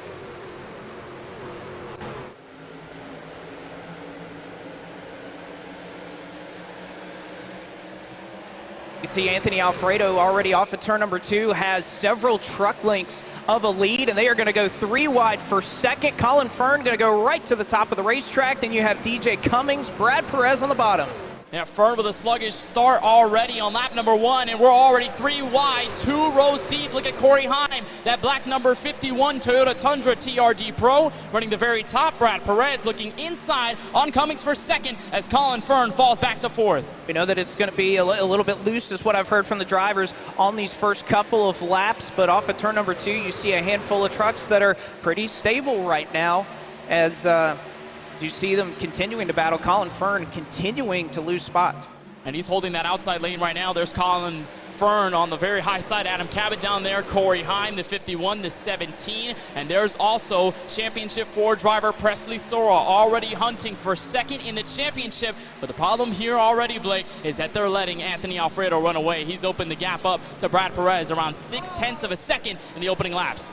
Well, and you see a little bit of contact there between Colin Fern, and I believe he was trying to give a push right there to Corey Heim just a moment ago on the front straightaway. It looks like neither truck is worse for the wear right there. And one of the unique things, Kenneth, that I think about this live event, I just heard a driver behind me say something about, oh, there's almost a moment right there. I've never really had that before. I don't even know who it was, but it was somebody out here who sounded like they were pretty loose off the corner. You know, when you bring all the drivers together, Blake, in a scenario like this, especially in the championship, you're going to have those visceral reactions where they get loose and they're like, oh, I'm getting loose, or if something happens, you can hear their reaction immediately out from when it happens. You watch the side-by-side battle inside the top 10. This is Gabe Wood, Preston Pardis going at it. Pardis trying to side draft a little bit going into turn 3, but of course not going to stall off that 50. They're going to open the door up for Ryan Vargas in the 6, and already, Blake, experimentation not necessarily the biggest factor as Pardis gets a little loose out of turn 4. We may see it later on as the night will begin to fall and the lights lights will flicker on here at Homestead of Miami Speedway, but for now, everybody singling out on that very inside lane, and you watch Presley Sora right in front of him trying to catch up to Adam Cabot. Well, I'm very interested here, Kenneth, that we're seeing them run the very bottom of the track. Typically, from what we've seen, or at least what I've seen in my experience with iRacing, you'll see most of the field kind of favor right above that bottom seam. It's typically where you'll see them running, but everybody electing to go right to the bottom of the racetrack right now, aside from Preston Pardis, who is either trying to get down in line, and he's going to be able to do so there, right back in the 9th position behind Gabe Wood. But on the left-hand side of your screen right there, you see the graphics on screen. There are only 4 names that you'll see in green. That is because we have trimmed down this championship field from what started with 13 drivers down to 4. You can see Anthony Alfredo, at least for the moment, at the top of that pile. Colin Fern has fallen back to 5th. Presley Sora in 7th, and James Bickford, we were talking about a little bit before we went green, Kenneth, that Bickford qualifying has been his strong suit. He won the pole last weekend. He's won several poles this season. He started back in 18th, so as far as a championship performance right here, didn't start the way that I'm sure he would have liked to. It's been a tough start, but he is slowly making up positions. He's already moved up to 14th, and he's making an outside charge here on Max Kennan. This is for the 13th spot on the racetrack out of turn 2. So despite the problems in the opening 2 laps of his qualifying stint, it looks like the race pace may be there for the Charlotte Phoenix number 29. And also, to add in a little pressure, Bickford is at his hometown, his home building, the Charlotte Phoenix. He's got a bunch of the drivers here in the Carolina Esports Hub, and of course all the Charlotte Phoenix workers probably cheering him on as the 29 clears for 13th, and he will have a good shot at his fellow Charlotte Phoenix Esports teammate, David Schildhaus, trying to go at it with Bailey Turner. That's for 11. When I was kind of thinking for James Bickford, that's a huge advantage, right? That you're comfortable. You've been in this building before. You're using what is a very a setup that you're used to using here at this facility. So I was thinking it would be a little bit less of an adjustment for James Bickford, but still has plenty of time. I mean, you look up on the board, we're on lap 8 of 125. Now to lap number 9, so still a long way to go. But up front, that gap that Anthony Alfredo had over 2nd place is starting to trim down just a little bit. And how about this? It is Brad Perez, non-championship contender, but he has slowly been reeling in the leaders. Yeah, he's been putting up some solid laps. Last time by 33.853 with Alfredo's 33.931. So Brad Perez says, and there's a problem on the back straightaway, and it's David Schildhaus. Multiple others involved. Saw one go hard into the inside safety barrier.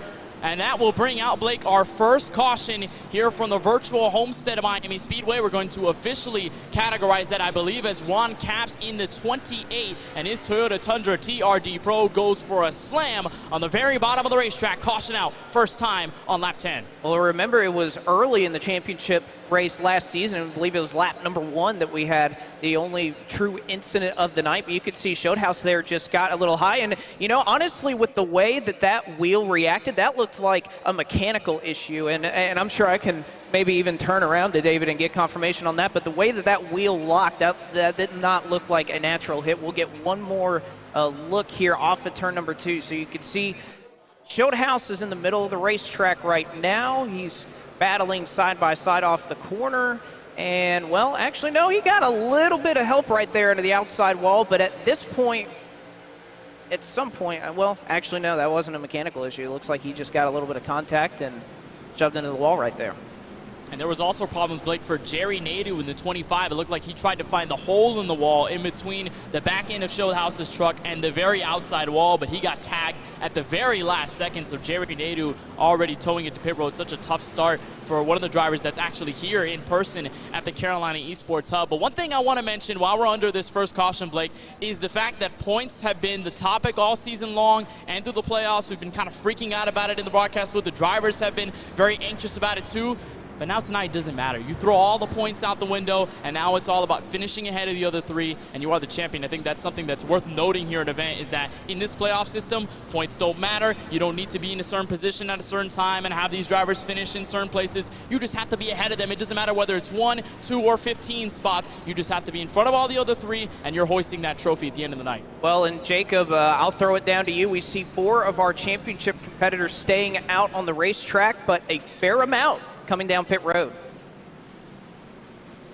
road, Blake, and it's really some mixed strategy. Ford Martin, he's going to take 4 tires. David Schildhaus, he's going to take the 4 plus the faster pair after his damage. I don't believe either Ron Capps or Jerry Nadeau checked the faster pair. They are still sitting on pit road. They've got a lot of damage to fix. They're going to be on pit road for a long time the rest of the way. Charlie Brown got some damage. He used his faster pair under this caution flag. Everybody else has not used theirs yet, and most of the calls so far, anywhere from 5 to 7 seconds in the box. Yeah, that's what they were laughing about. I would think that's about fuel only for these guys pitting in the back of the field, like Preston Pardis, Nick Olson, George Belfans Jr., and on throughout the field. None of your Championship 4 coming on to pit road. And one thing I want to hit, guys, before we get back to green, some potential issues for the driver of the 21 of Max Kennan. He came over the radio after a couple of laps and said, I'm about to blow up. His water temperatures have skyrocketed when we were under green. Mark Urbillis came over the radio and asked how everybody's water temps were doing. Max Kennan said the gauge is blinking. So things getting hot under the hood for Max Kennan. And, well, it's a good thing maybe that caution came out, because if it didn't, he may have cooked that motor to death. We'll have to keep an eye on it. He's P11 right now on the racetrack, guys. Well, thank you very much, Jacob. And, you know, while Jacob was given that hit, you know, this is, again, something that's so unique about this live event, is I was able to go over and hear some of the discussion. So we didn't hear anybody kind of yelling at each other here, but we heard a lot of laughter. It was a reaction to a driver comment that was made, and it was kind of cool to hear the entire room just kind of erupt there for a second. Well, you left me hanging at the table, first of all, which you got to apologize for. But seriously, that's one of the great things about being in person here at the Carolina Esports Hub, is that you can make a little funny remark, you can talk to the driver right next to you, and you can have a little moment like that. You can laugh about things, you can talk about the race. Remember, a lot of these guys, majority of them, the ones that aren't on stage, they're not running for the championship, so they can just kind of hang around, talk with each other, see, hey, what's the strategy here? Hey, what are we doing here? Hey, how's the truck feeling? How is this setup? And like guys like Max Kennan, you know, he's not here at the Carolina Esports Hub, but if he was, he could talk to the others about, hey, my truck is having problems and it may be blowing up very soon. Hopefully that doesn't seem to be the case for the 21. Hopefully it doesn't end up in a group of smoke by the time this one is over. We'll just have to see as the field will get the 1 to green signal, and we should go to our restart here, Blake, in just a couple of moments. And I won't give details, but it was a disagreement there between David Schildhaus and race control Josh Mendoza. Mendoza, and it's a Monday Night Racing rule that the race control can decide to mute somebody's chat. But Josh, I will remind you that you can't mute them here. We still hear them regardless of if you mute them in iRacing. As you see, the lights are off on the pace truck. The front row, similar to what we had, Anthony Alfredo is still up there in the top spot, but Brad Perez, strong here early, has made his way up into second. Green flag is back out as Alfredo gets a great launch to the start-finish line, starting lap number 15, and you can see him already starting to fan out 2 and 3 wide behind him. And again, this is one of the strong shoots of Anthony Alfredo, Blake, here at this Homestead of Miami Speedway. He's been in situations like this, not necessarily a random restart at lap number 14, but he's been in a place where he's had to master restart after restart in a late race situation with the race in overtime and the win on the line as well. So another good start here for the 23, the SimSeats machine, but the Hollywood, Florida native, Brad Perez, already looking there for the lead. Corey Heim to follow as well. It's a trio coming out of turn 4, side by side for position behind. That's Adam Cabot and DJ Cummings. Don't write off Corey Heim just yet. He has been so strong in his couple of appearances, and no doubt about it that if he was just a competitor in Monday Night Racing early enough in the season, there's no doubt about it, he would be right up there, I think, and perhaps even a part of this Championship 4. He'd be on the stage over here at the Charlotte Esports Hub. But down to the bottom of the racetrack, side by side, they'll go for the race lead, and Anthony Alfredo says, Bradley, you can have it. So Brad Perez goes to the top of the board here at Homestead Miami Speedway. Lap number 16, car number 60, that Shenandoah Shine machine goes to the top of the board. You know, I think there, Blake, that scenario was willingly put by Anthony Alfredo. He said, all right, you're trying to push on this short run. You're not running for the championship. I don't have to worry about you, frankly. The next championship driver is over in P5, and he's in a 3-wide battle, by the way, with himself, Colin Fern, and DJ Cummings heading into turn 3. We'll see how that all shakes out. But Anthony Alfredo just said, okay, I will give you the spot. I will save my tires. And by the time we get to a long green flag run, I'm going to get right back up to the front, and I'm going to command the tone of the field as we'll look back at this battle around the top top 6. Presley Sora underneath DJ Cummings. The two Ford F-150s scrapping at it in at turn 1. And Colin Fern using the very high side of this Homestead progressive banking. He's officially going to clear out of turn 2 for 5th. Well, and no doubt about it, Colin Fern going up there looking for a little bit of clean air, but he's one of the few that we've seen consistently wanting to go up to the high side this early on. Now, the track is relatively cool for how hot it is. 85 degrees ambient temperature in Fahrenheit in the sim. The track temperature was just above 90 degrees when we got started. Now, in sim, that will continue to rise with the fact that it's in the morning in the sim. The sun will continue to go up, and as the track rubber's in, we run on it, it'll just continue to heat up, as now we see Gabe Wood go up there as well. But directly in front of Colin Fern, you can see the run that he gets off the corner is why he wants to go up there. And you see just up the road, Adam Cabot, championship winner from last year, is going to the bottom, and it looks like he's going to get 2 spots in one move up to second, maybe, but Corey Heim's still trying to hang on. Well, this is the stigma here with Corey Heim. We saw him do it at Atlanta Motor Speedway just 1 week ago, where he's got somebody on his inside. He pressures them to run the very bottom while he pinches them in the middle, and he's able to get the run out of the corner. That's what he's doing in the 17, that black and red Atlas hair care products, and that Chevy Silverado. They're going to still even out at a turn 2, but this is going to bring the 2 championship competitors closer together. 1, 2, 3, 4th, 5th, 6th on the racetrack. Here comes Fern to the very high side. He's going to look for some clean air on the 23 of Anthony Alfredo. For the 2 non-playoff drivers going at it here, Blake, out of turn 4 for position into the top 3. And by the way, Adam Cabot, if he had made the championship 4 this season in season 5, he would have been the only driver of the championship 4 to have been in the championship 4 in season 3, the last time we raced this combo trucks at Homestead. That experience would have helped. And remember, it was a week ago at the Atlanta Motor Speedway.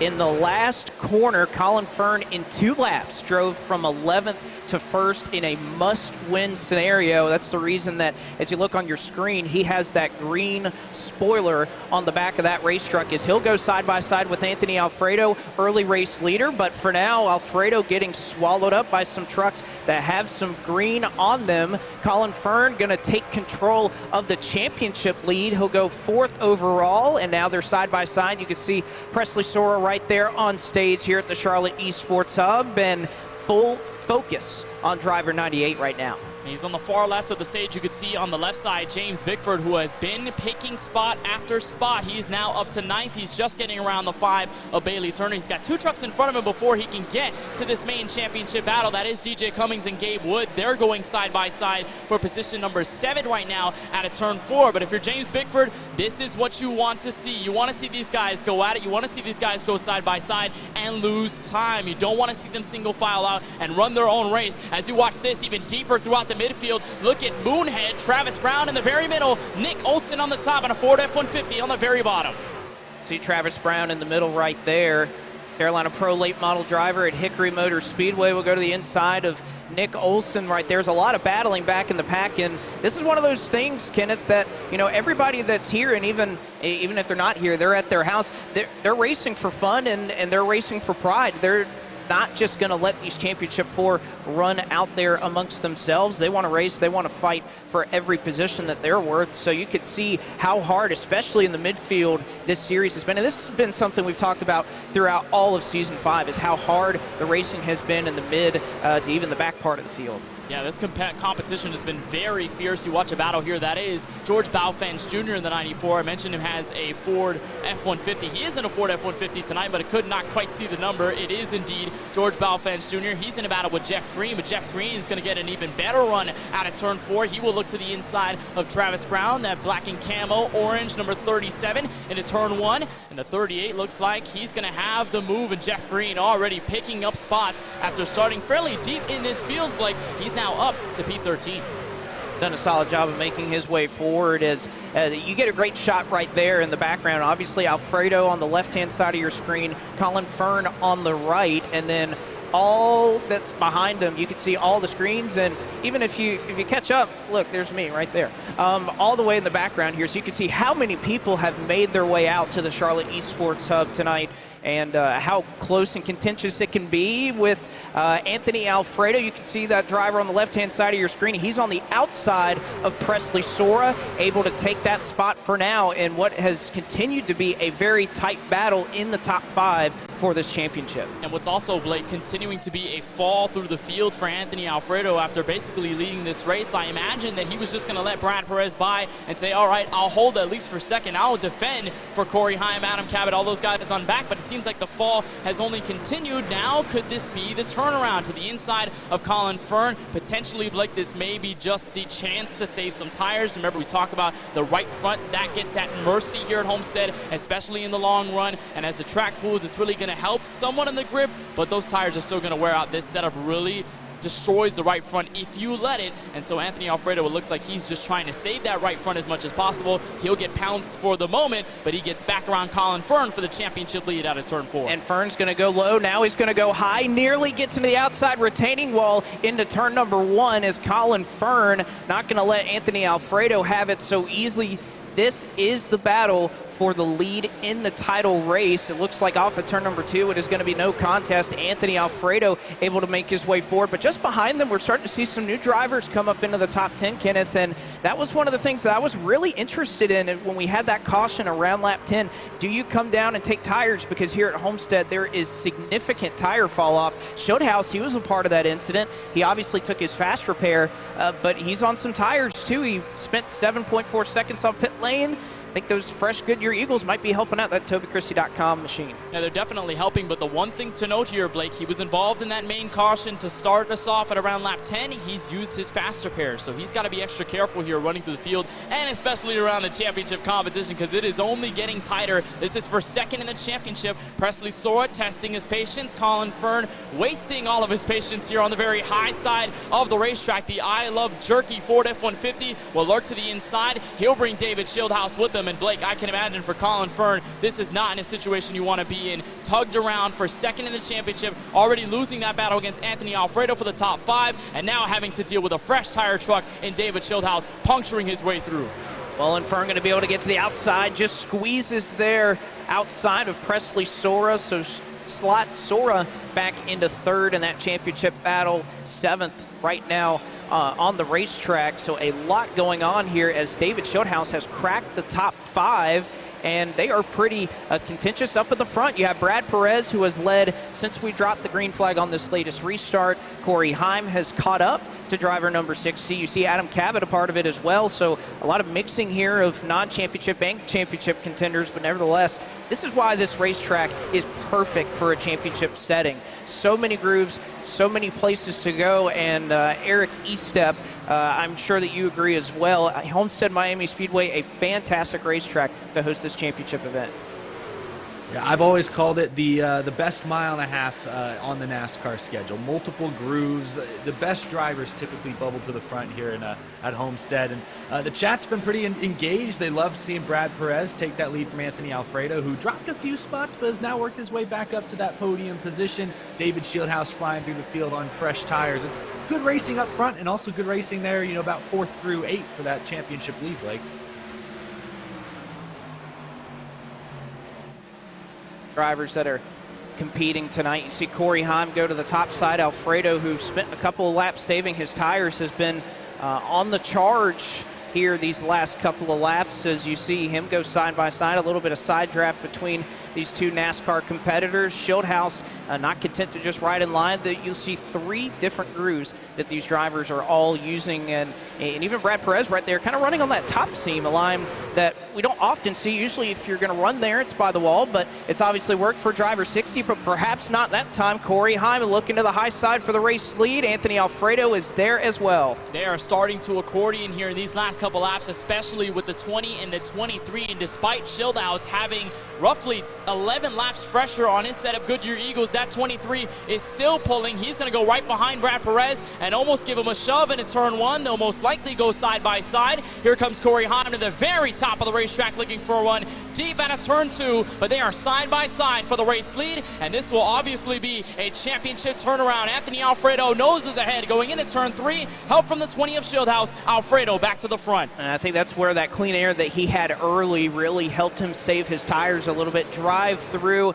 and go right to the front of the field. But the battle is not over yet. They are side by side still for that second spot between Schildhouse and Brad Perez. Heim and Cabot looking onward, looking for an opportunity to strike, and this is allowed despite how they're battling up here. Sora and Fern still kind of drifting back a little bit, not exactly running down your race leaders.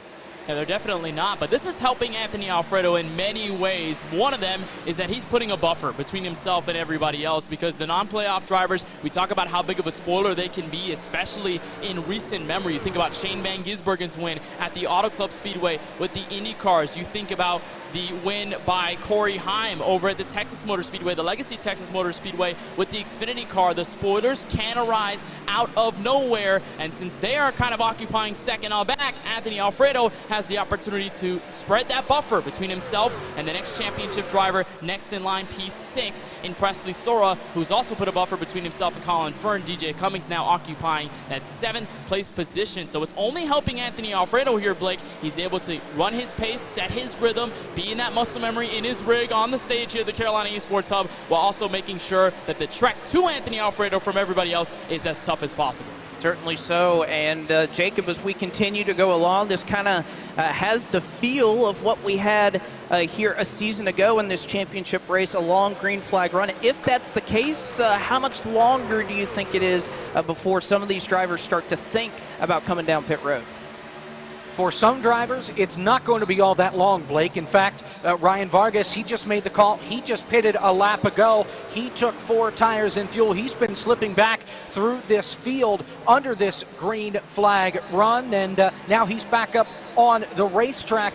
He was just slipping and slipping and slipping. He almost got the top 10 and then just plummeted almost back to the 20th position or so, where he's at right now, 35th. That's his first set of tires that he used. Colin Fern, one of your championship contenders, he is on pit road right now, coming down to his pit box. He was starting to slide back through the field, maybe abused his tires a little too much. He has the second pit stall at the end of pit road. The right side goes up. They'll replace the tires on the right side of that number 86 Chevy Silverado. The left sides will go up on that race truck right now, and he'll be set to go and get down and away. Travis Brown makes the call. He's going to come to pit road this time by coming off turn number 4. Fern is down and away, and this is going to open the window for the first round of green flag pit stops. The guys pitting here, they are all taking 4 and fuel, or will be taking 4 and fuel. This will give them 3 sets left for the rest of the night. As they were going to be heading down to pit lane, but it seems like over the next couple of laps, pit road is going to be a very busy place. You see Corey Heim, he was battling up there in the top 5. He's going to make his way down in pit road in that number 51 Toyota Tundra. Up front, though, Alfredo still electing to stay out. So 3 championship contenders still out on the racetrack in Alfredo, Sora, and Bickford. And Colin Fern, we saw it last week a little bit with Atlanta, a little bit of a divergent strategy from the rest of his competitors, and this will net him the lead at least for a certain amount of time. He's going to make up a lot of time on those fresh tires. Ryan Vargas, who you just mentioned, came off of pit road. Colin Fern, all of those drivers who are running right now are several tenths, even perhaps about 2 seconds faster right now on those first couple of laps than what they're running right now. So you're going to make up a lot of track position very quickly. You're going to make up a lot of time, especially at a track here at Homestead that usually rips up the tires quite significantly, but the problem is with the undercut, you have everybody going in later, then they're going to have the fresh rubber, and then it's all defense from there. Colin Fern, the first out of the 4 to come down pit road. We've got a couple of more in there as well. Brad Perez, your former race leader. JD Motor Esports' Gabe Wood in his white and pink number 50 Chevy Silverado. He's going to be coming in for 4 fresh tires and some fuel to go to the next stint. And here comes some of your leaders, including another championship competitor, this time Charlotte Phoenix's James Bickford will follow the 17 of Cabot down. Again, a lot of pressure here. If you speed right here, this could be the end of your championship hopes. You can see how much focus is right there. Even hear a couple applause right here as James Bickford able to successfully go down and make his stops. You see an adjustment there on the keyboard. Perhaps, not really sure there, maybe brake bias, fuel, making sure that he had those tires checked and everything. But it has been, it's very pressure-packed. Is now your race leader, Anthony Alfredo, down to pit road. Presley Sora going to follow him as well. And you know, I think here, Blake, at least I start to wonder whether that call by Colin Fern kind of pressured the other Championship 4 drivers to say, all right, well, he's going to have fresh tires. We don't really want to get eaten up on our set, so we're just going to come in and we're just going to settle our gear, check those boxes, and cross those T's, dot those I's, and then we can have the fresh rubber to beat Colin Fern. It looks like Fern right now has struggled a little bit to get back. He is looking for the lead lap here as it appears as DJ Cummings. Indeed, he is. The 10 machine, he's now going to slow down. He's going to hop on the brakes and head to pit road. But also one thing here as well, Blake, this is a very interesting entrance into the pit lane at Homestead Miami Speedway. It is categorized by many as one of the hardest on the intermediate calendar when it comes to tracks like Kansas, Chicagoland, Las Vegas, you name it, even Atlanta Motor Speedway, the one that we were at just 1 week ago. Homestead is a very treacherous place because that progressive banking and kind of juts down onto the apron and it really goes away, and then you have that entrance off of the grass. You want to make sure you don't end up hitting the grass on that access road. That's going to be a problem if you get down there. If you lock up the brakes, you speed on pit road. That was a problem for many just 1 week ago with the next gen, so it could be a problem this time around at Homestead. Hasn't been for a majority of the field, but we'll just have to see. Certainly so, as you could see many of those drivers, you saw them pit during that first round of stops, and they are still largely out on the racetrack. You see David Schoedhaus, Jeff Green right now running in the second position, George Belfans Jr. in third, and then even Nick Olson, who's here in the hub. But you could see just visually on your screen how quickly that 37 of Travis Brown, the big difference the tires make right now, that you just feel like you are absolutely flying if you were on some 4 fresh Goodyear Eagles right now. But we have about half the field that has split this, and how this could play into the championship. As you can see right there, Jeff Green going to make his way down onto pit lane. A lot going on here, but they can go about 10 laps past this distance. That's definitely true. We still got a good amount of drivers here, Blake, that are electing to stay out. A lot of them non-playoff drivers. All the Championship 4 have already come in, so Schildhaus still leading this group. But one thing I want to know is this difference right here around the top 15, top 10 or so. Anthony Alfredo, remember his call later to pit against the 86 of Colin Fern, who was the first out of the Championship 4 to make his way for service for the very first time. They are now locked side by side together inside the top 10, and this will be a change of hands for the championship lead. A lot going on track, and a lot going on even here in Charlotte, Darren. Thanks very much, Blake. I'm here on the floor of the Carolina Esports Center with Steve Sora. That's Presley Sora's dad. And in the pre-race interview, Presley thanks Steve for making so much of that drive down from Indiana. Steve, you got to be proud of your boy tonight. Oh yeah, he's doing real good. He's fighting mid-pack right now, but he's battling his way up. What do you got to say to parents out there? I mean, you're down here 9 hours away from home supporting your kid as he's racing for this championship. Any advice out there to just really the racers in America these days? Yeah, support your kids. I mean, that's the bottom line. Help them out any way you can. Awesome. Hey, and Steve, great shirt, Presley Sora shirt. I mean, you're repping everybody. Where'd you get those from? Anybody to thank to helping to get Presley here tonight? Yeah, of course, his mom, me, his younger brother, who is also a good sim racer. This is 213 Simware who makes these. They're available in all different colors. I think white, black, blue. So get your Presley Sora shirt whenever you can. Awesome. Hey, Steve, thanks very much. Good luck on that drive, and back to Indiana coming up. We hope to see a lot more down here in Charlotte for maybe some more championship events in the future.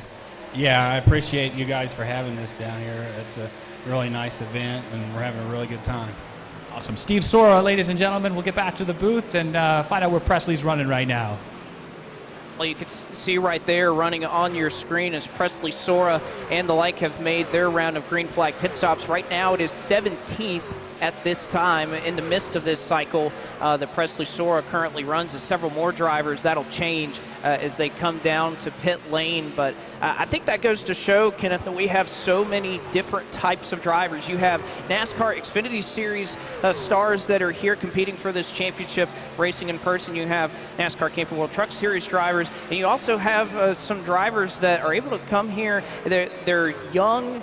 They have their parents here with them. I mean, I think that's just great. That shows how well-rounded this sim racing is. That's definitely true, and also the story for guys like Presley Sorrell and even Adam Cabot. Last season's champion, we walked through his story, winning the ERL championship, which was a league owned by Anthony Alfredo, winning that, locking himself and qualifying into this Monday Night Racing Pro Series presented by Interstate Batteries, and then basically going to the championship 4 in his rookie season, and then doing it all over again in season number 4 and winning the championship here at the Carolina Esports Hub when we did this event for the very first time. So with stories like these, even with the real life drivers, you get to have those sim racers, those hardcore drivers that have been on the sim for a while, and young drivers like Presley Sorrell, who's only getting better by the lap. We saw how good he was in the Road to Glory series last season, where he won the championship at the Virtual Auto Club Speedway, and this season where he's already picked up 2 wins on the calendar in the second race of the season. That was his first, by the way, Blake. MX-5s in Martinsville. It didn't take him long at all to get accustomed to the M&R Pro Series calendar and the competition of drivers, and then doing it all over again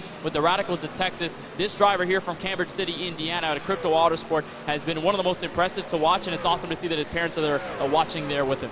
It is great to see, as right now he trails, at least at the stripe that last time, your current net championship leader in Anthony Alfredo here by just a couple of seconds. And it hasn't been long working for Anthony Alfredo, despite this cycle, to get back in the lead of the championship. You can see at least right there a moment ago, and actually you can see it on the right-hand side of your screen. There's Brad Perez directly up the road from Anthony Alfredo, who, by the way, you talk about a great sponsor. SimSeats brought what is essentially his rig here to the stage. I mean, that's great sponsorship. And again, when we talk about comfort in this new environment, that's got to be an advantage for Anthony Alfredo. I know a couple of drivers we talked to last year that had a real difficult time kind of running a different rig, and that's got to be good for Anthony Alfredo. Jacob, I believe you have a little bit more as far as that is concerned.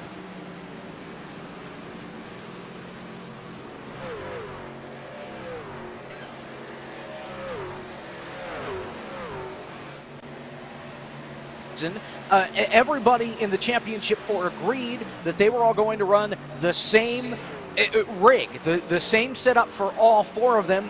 And for all 4 of them, it was pretty much a unique challenge. This time around, you've got 2 drivers in Alfredo and Bickford that are running on pretty much their own rigs, their own setups. For Presley Sorrell and Colin Fern, they are running on next level setups, not what they are used to driving. So they have had to acclimate themselves to these different rigs so far here tonight. They've been putting in a lot of practice, and I think that's been showing so far in this race. You've got Anthony Alfredo running second, James Bickford is running in 5th, Sorrell and Fern running behind those 2. I'm not saying it's the only impact, but it definitely it has something to do with the fact that some guys are comfortable in their own skin right now in their rigs.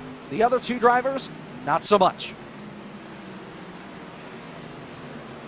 Thank you very much, Jacob. And again, it is much like, I'm sure for many of these real-life drivers, when you go into a different vehicle or something, it's just something that you have to adjust to. As you can see, a side-by-side battle right there on your screen with a driver who you get a good look at right there. Wonderful North Wilkesboro hat adorning for Colin Fern in the number 86 truck. Unfortunately, pitted early, so it is falling back at least from your race leaders on his current tire strategy. Runs 7th right now. Anthony Alfredo, meanwhile, is pulling right up to the back of Corey Heim to not only take the lead of this championship fight and continue to build on it, but is going to try to take the lead of the race as well. And this is somewhat of a redemption story for Anthony Alfredo as well. You think back to the last time he made an appearance into the Championship 4 in Monday Night Racing Pro Series history. That was in Season 2, his very first campaign. So he's one of 3 drivers over the entire history of M&R to get to the Championship 4 in their rookie campaign, joining the likes of Adam Cabot and, of course, our newly crowned Presley Sorrell into the Championship 4. But Alfredo had some problems at Atlanta. He finished 31st in that race. He was in the Championship 4. He was one of the favorites to go for the championship, and then had those internet problems, took him out of the race, and unfortunately he was really not able to see the full potential of not only himself as a driver, but the race truck he had in sim at the virtual Atlanta Motor Speedway. So this is somewhat of a redemption tour for Alfredo. Bring a fast truck, be as fast as you can be, put up a perfect race, and erase all those bad memories from Atlanta Motor Speedway and get a new, christened, brand new, great memory with a Bob Jenkins trophy here from Homestead.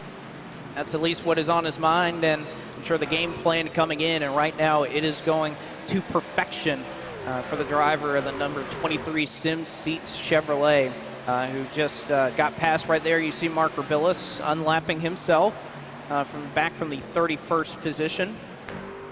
He's able to unlap himself right there and continue to make up some ground. We see Adam Cabot has still become a part of that fight. It looks like almost an issue there for Brad Perez, who either almost hit the wall or got a little bit loose there off of turn number 4 directly behind Cabot. That'll slot him back into the 4th position as a result of that. And Perez running, again, we've seen him run that line a number of times. One of the most unique that we've seen here, that he's really the only one, he's kind of planting those left sides right on that seam, trying to get a little bit of rotation in that truck. As I say that on this end of the racetrack, you see him do it on the opposite end, but now on the bottom. So he'll kind of straddle that seam right there, try to get the truck to rotate a little bit. As you see James Bickford looking on and try to make that a side-by-side battle. And I believe Bickford actually, yes, he does have a truck right next to him. That is the number 11, one lap down, Steve Affont.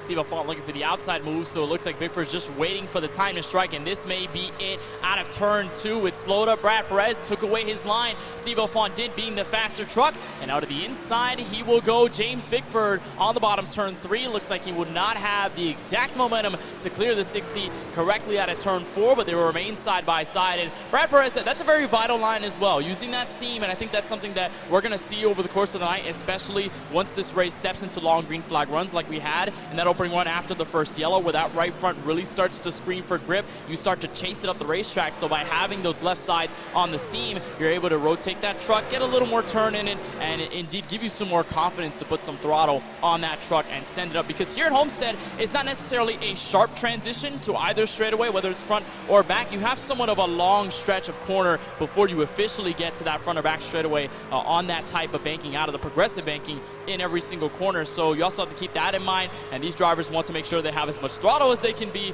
with this downforce, and with that line that Perez is taking, it's helping him. But the fact that he's got 22-lap old tires and there's drivers around them that have pitted a lap or two better than him, it is not necessarily working out too much for that blue Shenandoah Shine Chevy Silverado. Not so much, at least at the moment, and he's about 2.5 seconds behind Anthony Alfredo. Here comes Presley Sora. We were getting an update on him just a little while ago, currently running 3rd in the championship standings. He will make his way out onto the racetrack, and a bit of a development here, Kenneth, seeing that Corey Heim has pit. He was running up there in the top 5, and he has already come down into pit road. Jacob, I don't know if you perhaps heard anything there from driver 51, but looking like a little bit of a strategy call here for Corey Heim. I heard him come over the radio, didn't quite catch what he said. Gabe Wood is now also on pit road. Ryan Vargas is there. Ford Martin, nope, that's Will Rogers. He's on pit road. So I believe this is the opening of this second window. Remember, Vargas was the first one to come onto pit road. He came on at the start of lap 35. We're now on lap 63, so that's not quite 30 laps. I thought they could go a little bit more than 30 laps, but we are now at the halfway point in this race. So for these guys, you're looking at maybe one more stop from this point to make it to the end. So for most of these guys, you're going to have one set of tires remaining. And for guys that are off cycle, like a Jeff Green, who took his first set of tires back on lap 7, for a David Schildhaus, for a Ford Martin, it'll be interesting for those guys, because I believe they're going to wind up using all 4 sets before we get to the checkered flag, all 4 sets that they have on the pit lane. Everybody else, I think, is going to have that one extra set left. We'll see how long it takes these guys to pull the trigger, because right now you've got guys like Colin Byrne out there. He's on 28-lap old tires. He might be one of the next drivers onto pit road. Then you look at DJ Cummings. He pitted just 22 laps ago toward the end of that window. So some varying strategies right now on the racetrack. Corey Heim obviously thinks the tires are more important, and he's going to take them now. For others, we'll have to see how long they can go before they decide they need to pull the trigger and come down to pit road. Thank you, Jacob. And I know that's a little bit of difference here. That we're used to going a little bit longer, but again, one of the nice things about iRacing is you can customize the size of fuel, or not the size of the fuel tank, but how much you can put in. I mean, we covered it in our race analysis and pre-race. That's 75% of an 18.7 gallon tank that these trucks typically use. That is all they're allowed to fill up here. So a little bit of a shorter fuel window, at least in the tire run that is being run tonight. So you're seeing anywhere usually in about the mid-30s, I believe, is kind of where or how long these drivers can go. You also have to think that we had that caution around lap number 10, pushed it forward a little bit, and so you're trying to think of how to split about 115 laps or so evenly 3 ways, as you can still see 3 of your championship contenders in the top 4 running right now. I think Jacob brought up a great point as well, Kenneth, about tire sets and how many you have left, because if we get to the end of this thing and we get a couple of cautions, tires matter a lot here. We've seen roughly about 2 seconds of fall off over the course of a run. So if you're able to catch a caution at the right time and have a set of tires in the back pocket when we get to the last 20 or 30 laps, I mean, we saw what Colin Fern did. He drove from 11th to 1st in 2 laps at Atlanta, a track that chews up tires. So saving a set of tires could be on the minds, I'm sure, of some of these drivers. You know, one of the priorities, Blake, that I had even before getting to Charlotte for this Carolina Esports Hub race in the championship was don't forget about tire sets. We neglected it almost the entire race at Atlanta, and look what it did. It changed the hands quite drastically for the championship. We had it in our minds that Adam Cabot was probably going to get into the championship. He was probably going to win that race based on the rate that he was catching Fern in the last 2 or so laps. And that caution comes out, then that set is used by Fern, and then he does a miraculous charge to the front, storms to the field, and then he ends up as the winner, and that's why he's part of this Championship 4 here tonight from the virtual Homestead of Miami Speedway. You took a look on board with the TobyChristie.com Chevy Silverado. This is a move around championship driver Presley Sora on the 98, so a almost pivotal pass here. Schildhaus has 18 laps on his stint versus Sora's 27, so of course it is a rather easy move for this number 20 machine. He's going to get around, and then he will clear for 4th, but again, you cannot forget about tire sets. Like you said, late race restart, you get into a situation where one of those guys has the upper hand, has the fresh rubber, and at a track like this that still also eats up tires, much like Atlanta, you're going to need it. Well, and I have to think, Kenneth, how much it kind of eats into these drivers' psyche at this moment that they're not up here battling for a championship. Look at Adam Cabot, won your championship last season. You have David Schildhaus, who basically got knocked out on the last lap or so a week ago at Atlanta. I wonder how much, it's got to hurt, because they have that experience of being on the stage here about 6 months ago, and they're not on there right now. I'm sure it hurts for, somebody like Schildhaus to be across the room. I mean, he's next to the bartender right here. He's not on the stage, I'm sure, where he would like to be. Yeah, it's definitely true. And you also get that what-if mindset. Adam Cabot, he was so strong in that championship race in Season 3 and then got wrecked out of the back straightaway. I remember watching that crash happen and how interesting the tide changed, or how much the tide changed really in that championship fight, because Adam Cabot was looking like one of the strongest alongside guys like Raja Caruth. I know Anthony Alfredo was not in the championship, but he was a very fast truck and one of the non-playoff drivers. They're the virtual Homestead of Miami Speedway. So Adam Cabot running as well as he is right now in the same reign, like you say, with David Schildhaus, is just that if I made it to that stage and I'm performing this well, what's the story like? Do I win the championship? How do I perform in comparison to all these other championship drivers? And obviously that's something that they kind of have to swallow with that pill, as here comes Schildhaus to the outside. This is a move for 2nd on Adam Cabot, and of course with the fresher rubber on behalf of Schildhaus, 9 laps to the good on Alfredo. In comparison, it looks like this is going to be a solid charge to the front for that 20. Certainly so. And Eric, I know I'd love to kind of get your opinion, your thoughts on everything that's going on in the chat. I know Anthony Alfredo was your pick to win this championship, and many in your chat agreed. How are they liking it right now that he's up front? I think they have to be feeling pretty good. I asked the chat, when we're waiting on the leaders to make their next pit stop, would you short pit? Would you choose to wait a little bit longer? Like that last cycle of stops, at the beginning of this green flag run, Colin Fern was the first of the championship 4 to pit by just a handful of laps, and we saw it pay off early in the run, but as we've gone later, you see now he's 9th on the racetrack, several seconds behind the next highest playoff driver. It looks like Fern's actually pitting now, so once again, he will be one of the first playoff drivers in. Is this the right call, short pitting, or is waiting a little bit longer the right way to do things here? See if it'll work out for Colin Fern. As you mentioned, Eric, he is the first driver on pit road, and my goodness, I love the paint scheme on that 86 truck as he is down getting service and 4 tires right now. sporting the Racetrack Revival North Wilkesboro Speedway colors. I'll be there in 2 days for that Cars Tour race. I'm so looking forward to that. I wish I could be there tomorrow, but we got some eNASCAR business to take care of. Wanted to see limited late models and practice qualifying for late model stocks here, but man, I can't wait to get out there. That's a beautiful looking, kind of throwback looking truck that Colin Fern has got, and honestly not too much different than Anthony Alfredo up front. Kind of some red, white, and blue going on here with these championship competitors. You're kind of flexing on me a little bit, Blake. Just a little bit. No, but really, I mean, I'm jealous. I'm not able to experience a track like North Wilkesboro. I'm out in South Florida, but you watch how good Colin Fern has been over the season, and this is, I think, the first time that we see a North Wilkesboro-inspired paint scheme out of this 86, and he's got the hat on here on stage too. If we look at his camera, you look at James Bickford, one of the other championship drivers, on camera as well. He's trying to chase down the other red, white, and blue truck, your championship leader at the moment, Anthony Alfredo. But one thing I am noticing here, Blake, you look off into the distance in the horizon here at Homestead, Florida, and that sun is starting to set. Those lights are going to come on very quickly. The grip is starting to come up, and as this pit strategy gets even more intense with the fact that these drivers are going to have to come down sooner than later here on lap 76, 80, maybe 85, that's also going to change the game as well. This track is going to change very drastically over the next handful of stints.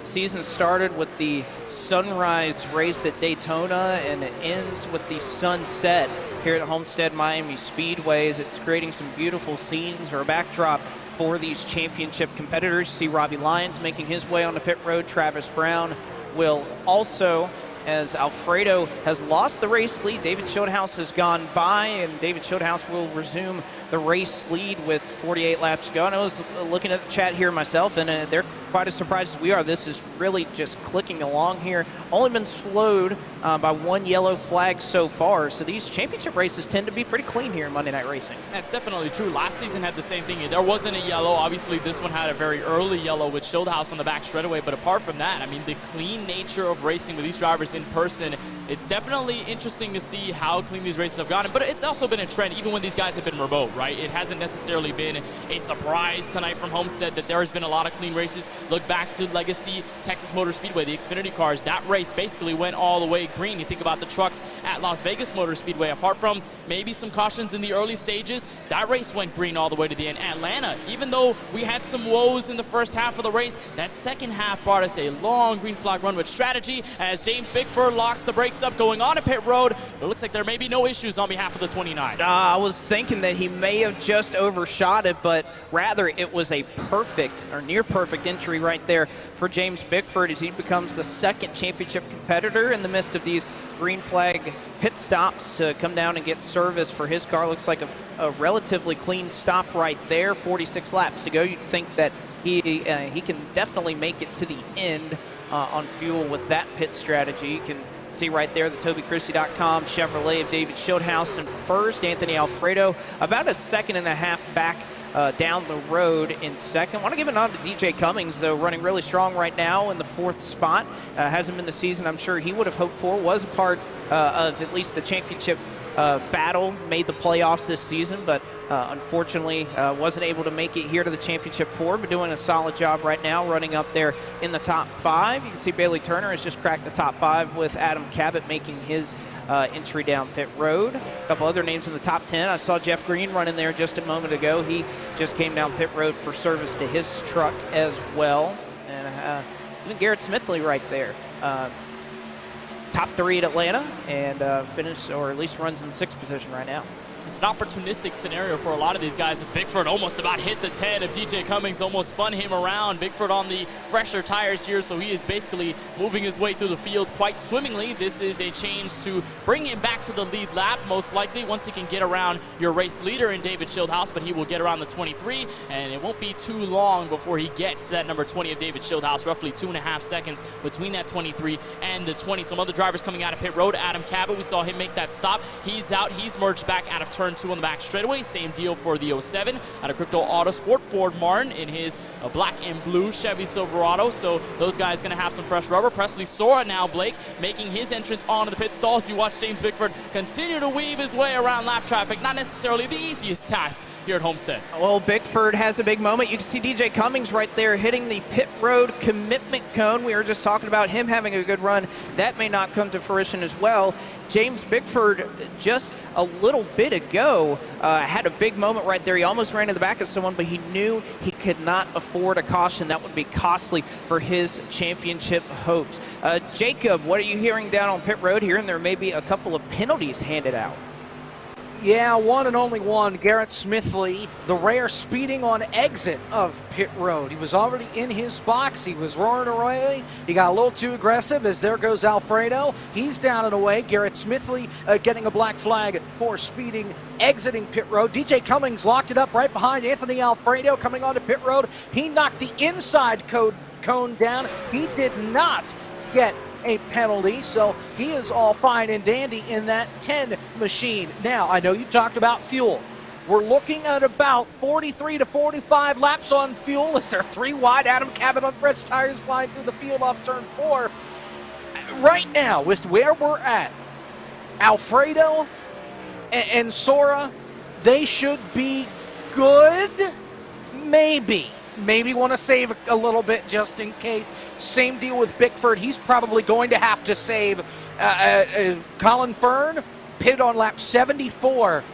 He's going to need to save a lot of fuel on this green flag run if we stay green the rest of the way. We're coming to 40 to go this time by. Everybody that has yet to pit, they will be able to make it to the end. The guys that pitted before lap 80, they're going to have to save a lot. The guys that pitted after lap 80, it's going to be close. As long as we stay green the rest of the way, I think they should be able to make it to the end on fuel. We'll have to keep an eye on it, guys. We'll have to keep an eye on that, certainly. Thank you very much, Jacob. And one truck I was keeping my eye on right there is Colin Fern and James Bickford, who are side by side off of turn number 2, or turn 4 rather. You saw a big moment right there. That was Shane Van Gisbergen, who nearly got turned right there. An incredible job of saving that truck. Will keep him pointed in the right direction. But two of your championship competitors close, but not much of a battle between Colin Fern and James Bickford. Bickford, of course, on the fresher tires, able to get on by. And I think, as Jacob was alluding to, Kenneth, it's looking like a caution is necessary for Colin Fern to get back into this fight. It's definitely true. You watched the 99 of Mark Verbillis out of turn 4. Looks like he might have had a tag to the outside safer barrier, but no problem, no harm, no foul. We will stay green. Colin Fern weaves his way by without any issues. But yeah, cautions probably going to be detrimental if they don't come out for certain drivers, and obviously saving fuel is going to be very big. For guys like Anthony Alfredo, there definitely isn't a concern, knowing that they pitted within 40 laps to go. They can go at least 45 or 50 laps on a stint. We saw Seth Eggert go around 52 laps on a stint before he finally decided it was his time to come in. And speaking of coming into pit road, it would be the colorful Ford F-150. Justin Malillo out of Traction.gg. He is to my far right on the desk side of things. Also Gary Sexton, who's right behind our broadcast station here at the Carolina Esports Hub. Both of them in their respective rigs. They're going to come for a stop onto the pit lane. This should be their final stop of the evening. And Blake, I think this is going to be very interesting as well to watch these guys who are staying out. All of these non-playoff guys testing their luck. And remember, Corey Heim, who pitted 26 laps ago all by himself, he's now into the top 4.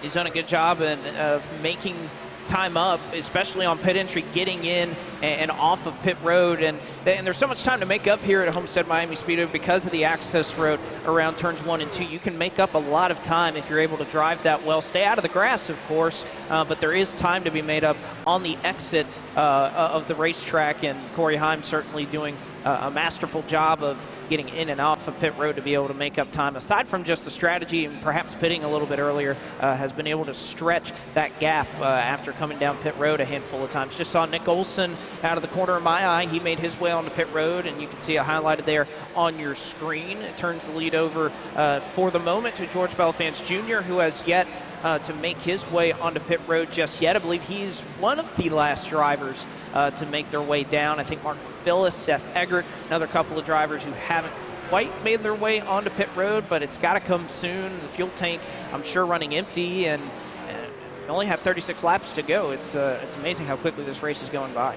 Yeah, with the green flag laps, things have ticked down very, very quickly. And with the guys that are staying out, they're probably hoping for a yellow flag to turn their way. They've yet to pit, but if they get the track position with a yellow freezing the field, they're able to get fresh tires and still have the track position to their benefit and have fresher tires than the guys behind them, which makes me question a little bit, Blake, if a caution does come out, do the guys who already pitted now, do they pit again? Do they waste that extra set, or do they save it for the next 34 or so laps? We talk about how big of an impact those set of tires can mean if you take it late in a restart, and much like Atlanta proved to us, it only takes 2 or so laps, maybe even less than that if you have a clear trek through the field, you don't have anybody checking you up and being in your way, taking your line. It will take very little time for you to make that move all the way to the front. Right now it hasn't been the case, but you watch a huge block sent by James Bickford. He does not want to have this spot taken away from him into the top 3, but Cabot will force his way to the middle of the racetrack, 1 and 2, to take the spot. That's for 3rd. And you see a good battle going on right there. Interesting decision to kind of hold him off. I mean, if you really think about it, you're not really racing Adam Cabot. I mean, you are on the racetrack, so to speak, but you definitely aren't racing him as far as what matters here tonight, what you came to do. You can see Cabot right there, I'm sure, slowing him up, though. That's the one thing he doesn't want, is for them to be side by side and allow some of those drivers on the fresher tires, like Presley Sora, like Anthony Alfredo, to continue to make up ground. So with 33 laps to go, you can see on your screen, Championship 4 competitors running in sync, 4, 5, 6, and 7. Bickford currently the leader of that group. Then you have Colin Fern, who again is on slightly fresher tires than some of his counterparts. Presley Sora and Anthony Alfredo making up some ground. You can see that gap to the leader starting to shrink for them as they try to run these drivers down. But you know, Kenneth, the last time that we had a cycle, they were able to catch up a little bit quicker. Sora and Alfredo right now, they still have a lot of ground to make up. They're making up a decent amount per lap, but you can also see all the traffic that they're coming through right now. So Bickford and Fern, if a caution were to happen, they're in a great spot right now. That's definitely true, but there is concern with this lack of rate that they're picking up on the championship drivers in front of them, because like you said, in those previous stints, it didn't look like an issue for the 23 nor the 98, especially Anthony Alfredo, who spent a majority of this race up at the front of the field. Now he makes a potential pass here for 3rd in the championship. This will be for 6th on the racetrack, so they'll go door to door into turn 3. There's Mike Clay, the ESPN NFL reporter, on the backside of this, as well as a couple of other lap trucks, Gary Sexton being one of them. He had just pitted most recently, but with the fact that they're not necessarily catching Fern and Bickford all too much, does it change the mindset of guys like Sora and Alfredo now that they're seeing this happen right in front of their eyes? The laps are starting to window down. You're starting to get into the final 30 as the sun starts to set here at Homestead. So do you start to push, and does that desperation start to kick in a little bit? Well, I think it does it in the case of Colin Fern because of how far ahead of everybody that he is. Although Corey Heim right now, Corey Heim's going to come down pit road. I saw the gap shrinking for everybody, and that is exactly why Corey Heim going to make this a short run to the end, 30 laps. So Heim will come down to pit road. That gives the lead over to Adam Cabot. But I think the desperation isn't quite there because Fern is going to have to stretch it quite a bit to make it to the end on fuel. But Bickford right now, 7.5 seconds left. I mean, that's not nothing. That's a pretty decent gap that Bickford has. You can see right there, able to go right on by Brad Perez and take control of that 2nd spot. But as that gap is shrinking, the amount that Alfredo and Sora are making up, not quite as much as it was a lap or 2 ago. Yeah, but luckily for them, lap traffic is not an issue anymore. They don't have to pierce their way through a bunch of lap trucks that are also trying to race for their positions, because obviously they make clear way for the championship for Blake, but they're racing for their own sake, right? They're running for a good finish. They're running for some good momentum to swing them into season 6 when we kick that off later on in 2022. So they're racing for their own sake, racing for their own situation. But at the same time, you know, obviously that also stalls up some of the championship drivers, and this may stall Presley Sora just a bit. Schildhouse moving to the inside, and that is, I think, a pass to get him back on the lead lap, or it should be to get him in front. I think this is just for a lead lap's sake, so he's going to get back on the lead lap. And Fern looks like Blake McCandless, he's on a pit road this time by.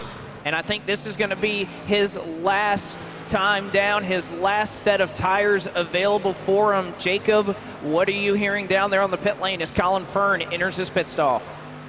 An interesting strategy here, and all the way to the end where they last pitted around lap 74 for Fern. What they're going to do, they're cutting this last bit in half. That's what Heim is doing. Max Kennan is on the same strategy where they are coming to pit road. They are using an extra set of tires. All of them are going to have one tire set remaining. Everybody else, if they stay out, which includes guys like Sora, Bickford, and Alfredo, they have 2 sets right now if they decide not to pit.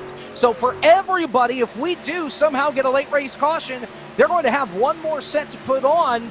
It's just, that's it for some of these guys, like Fern, like Heim, like Max Kennan. So interesting play call here for Colin Fern. He's going to have to make up a full lap on everybody else. Brad Perez in a similar situation. He's on pit road right now. We'll see how this plays out for these guys, but Colin Fern is going to have to hope for some major tire fall off, I think, here in the remaining 26 laps in order to have a shot to get out in front of James Bickford or whoever the top Championship 4 driver is and steal this championship away on strategy. That's how it's going to be. Again, last week, Colin Fern won his way onto this stage a week ago through strategy. You can see how much time he's making up now. He's going to be very fast on those fresher tires, but is it enough that in 25 laps, I mean, he's already a lap down. Kenneth, you're going to have to make up over a second a lap, well over a second a lap, as a matter of fact, as you look at the gap that he is a lap down. It's going to take a while for him to unlap himself. You can see the 3rd place truck of David Schildhaus right there. And you also have to think, if you're using your last set of tires, if a caution comes out, you're dead in the water at that point because you can't come down pit road at all. And if we question the concern on the likes of Alfredo and Sora, they were not picking up as much pace as probably they should have been on the racetrack, that concern gets even worse when you look at guys like Colin Fern, even like Corey Heim, all these guys that have just pitted, Brad Perez in that same boat as well. That concern probably very high because they have to pick up a whole lap. They have to get through lap traffic, and then that's where they're really setting themselves up for, all right, here's where I am, here's where I need to be, especially position-wise, to get ahead of the other championship competitors. Here's Anthony Alfredo getting around one of the lap trucks, or really fighting with the lap truck, really. That is the 99 of Mark Rubilis. He will try to catch up to David Schildhaus, although that gap has significantly grown to about 2.3 or so seconds and counting. Alfredo looking to stay in his same position, and the problem resides here for those guys and for Alfredo in the fact, Blake, that James Bickford is catching up slightly on your race leader, Adam Cabot. Last time by, he did not set the fastest lap out of the top 3 or top 5, or even faster than your race leader, but he is running a very interesting line to save him some right front all the way at the very bottom. So watch that number 29. He's looking to put himself in prime position to be in that championship run at the end of it. You know, I got to think, Kenneth, so Alfredo about 10 laps ago was about 8 seconds back of James Bickford. And I was thinking, okay, here it comes. He's going to make up a ton of ground. That gap is still at 7 seconds about 10 laps later. And you can see it shrinking a little bit. It goes down to 6. It'll kind of stretch back up to about 7 seconds or so. But Alfredo has not made up the ground nearly as quickly as I thought he would. I thought this was pretty much in the bag. I know I'm looking at Eric Eastep's chat. Who wins the championship out of a live poll? It says 68% is it thinks Alfredo's going to make it. Bickford tried to come down pit road, Kenneth, and I believe he missed it. Oh, a huge, almost, well, a huge mistake there for the 29 of James Bickford. He slowed himself down, and now he will lose a potential spot there to Fern. Of course, Fern is a lap down, so he's unlapping himself at this juncture, but the 29 may have cost himself a position in the championship for at least where the lead is concerned. Tried to go down, missed a stop, and I remember telling you, Blake, how treacherous this entrance to pit road is at Homestead Miami Speedway. It bit the 29, and it looks like this time officially is a confirmed call for pit road. See this time if James Bickford is able to get down on the pit lane, and he is. This is a replay of him trying to make it the previous lap. You could see trying to slow down and just a bit of a last-second decision, drifted up the track, and you know that, I mean, his look on stage, very frustrated right there, Jacob. At least from what you're saying or potentially telling us, we might see all of our championship competitors come down pit road. 2 tires for James on pit road. He's down and away. He takes 2 right side tires on lap 106. A lap ago, Adam Cabot did the same thing on pit road. I'm expecting everybody back on pit road before this thing is said and done. The strategy so far for the contenders has been a 2-tire stop. We'll see how 2 tires compare to the guys that took 4 tires, like Colin Fern. His tire's going to be 8 laps older than James Bickford's. We'll have to watch this, as already Bickford back out on the racetrack. Colin Fern is about 2 seconds in front of him right now on the racetrack. Stephen Ellis, he was up toward the front. He's on pit road now. Adam Cabot is in front of both Bickford and Colin Fern right now on the racetrack. Cabot sits 14th, Fern is 16th, Bickford is 18th. So a lot going on here as Bickford and Fern trying a strategy of their own. It seems like you'd have to favor Bickford with that, being back 2 seconds, having slightly fresher tires, but Alfredo and Sora, they're on their entirely separate strategy, Kenneth, and if they can make it to the end, they're going to settle it out amongst themselves, but I don't think that can happen. Can they make it to the end? And if they can, is enough of a lead that Alfredo has right now, only about 1.5 seconds on Presley Sora. Is that enough? So out of 4 competitors, you have basically 2 different strategies, and out of those 2 strategies, out of each strategy, only one is going to come out ahead.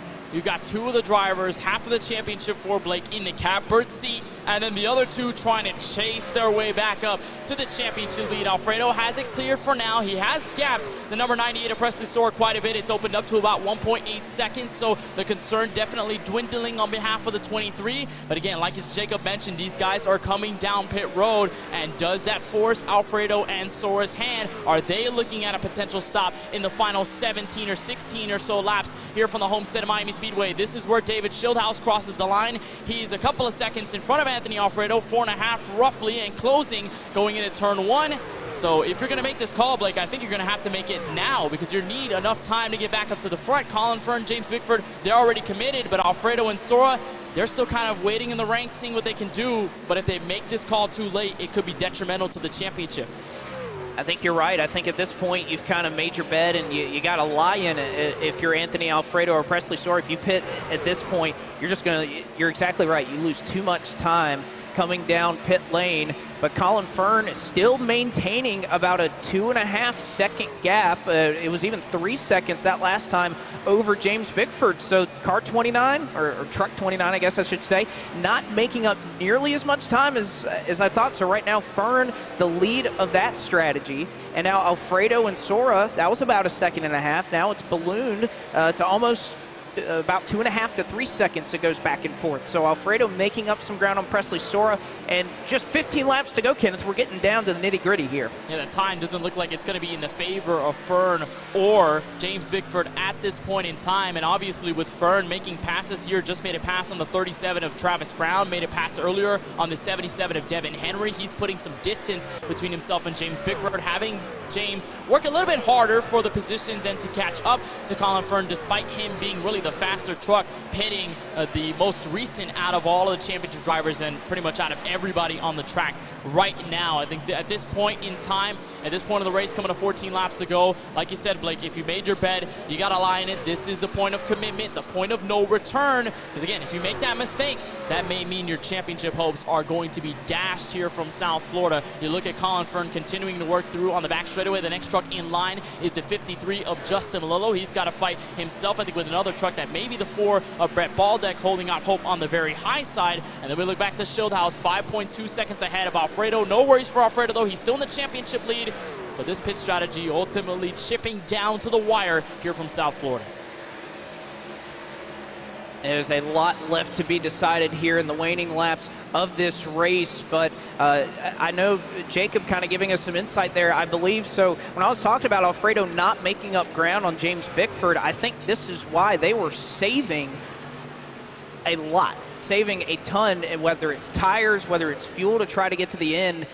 Alfredo and Sora both significantly slowed their pace on this last run, so perhaps a little bit of a strategy to try to make it to the end. And if there's any track where, Kenneth, you could save a lot of fuel, Homestead is one, because you spend a lot of time out of the throttle, and lifting or clutching, whatever you have to do, shut the motor off, it's not near as much of a loss of time because you can lift really early down the straightaways and not lose all that time in the corner. So if there's one place where fuel strategy can come into play, Homestead is a great track for that. That's definitely true, Blake. We've seen a lot of races here at this track in sim and in real life come down to that fuel strategy, and having guys run out in the last couple laps, having those guys who had saved enough outlast the competition, and then the ones who were safe on fuel making that risky call despite losing track position go up through the field and take the win away. Right now it doesn't seem to be too large of an issue for that number 23 sim seat Chevy Silverado. Remember, he just needs to stay ahead of Presley Sorrell and the rest of the competition. There's no worries about Shieldhouse winning this race. They're good friends. They've worked together throughout Season 5 of the Monday Night Racing Pro Series presented by Interstate Batteries, so there's no problem between them two. It's just about holding off Presley Sorrell, who now has to hold off some non-playoff competition, and this, Blake, may change the tide even further for the 18-year-old out of Cambridge City, Indiana, DJ Cummings, moving around to the outside for third. And Sorrell has significantly slowed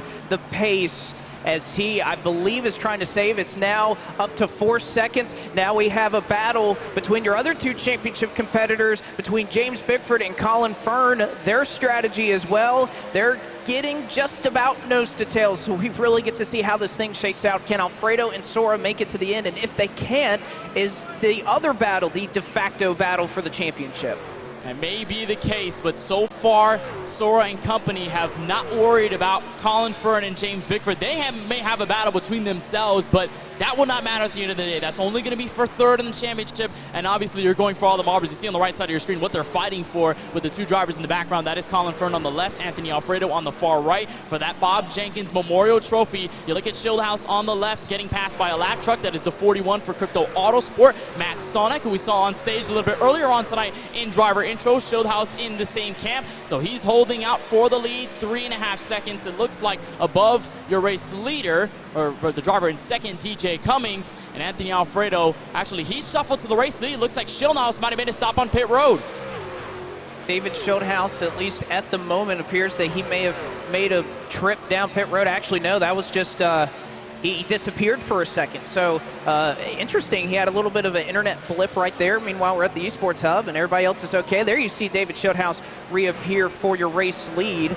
But the gap for Alfredo and Sorrell shrinking again about 3 seconds. I think Alfredo is going into save mode, and then you have Colin Fern and James Bickford that are within half a second. So again, so many battles going on with all of this strategy left to play out. 7 laps to go to try and win that Bob Jenkins Memorial Cup that we saw just a couple of seconds ago. That desperation, Blake, is starting to kick in heavily for Colin Fern and James Bickford. They're going to close in on each other, so they may go side by side, and Bickford may just have that extra position over the 86, but you question in your head, Blake, does it really matter? You look at Anthony Alfredo and Presley Sorrell, they're rather comfortable here in their position, second and fourth. You take a look back to David Shieldhouse, who's looking to win his 3rd race on the calendar here in Season 5, along with his other 2 in the playoffs this season, one of them with the MX-5s at the Daytona Road Course, and then that 2nd one coming later on, one of the more pivotal wins in his M&R career at the Daytona International Speedway, the legacy version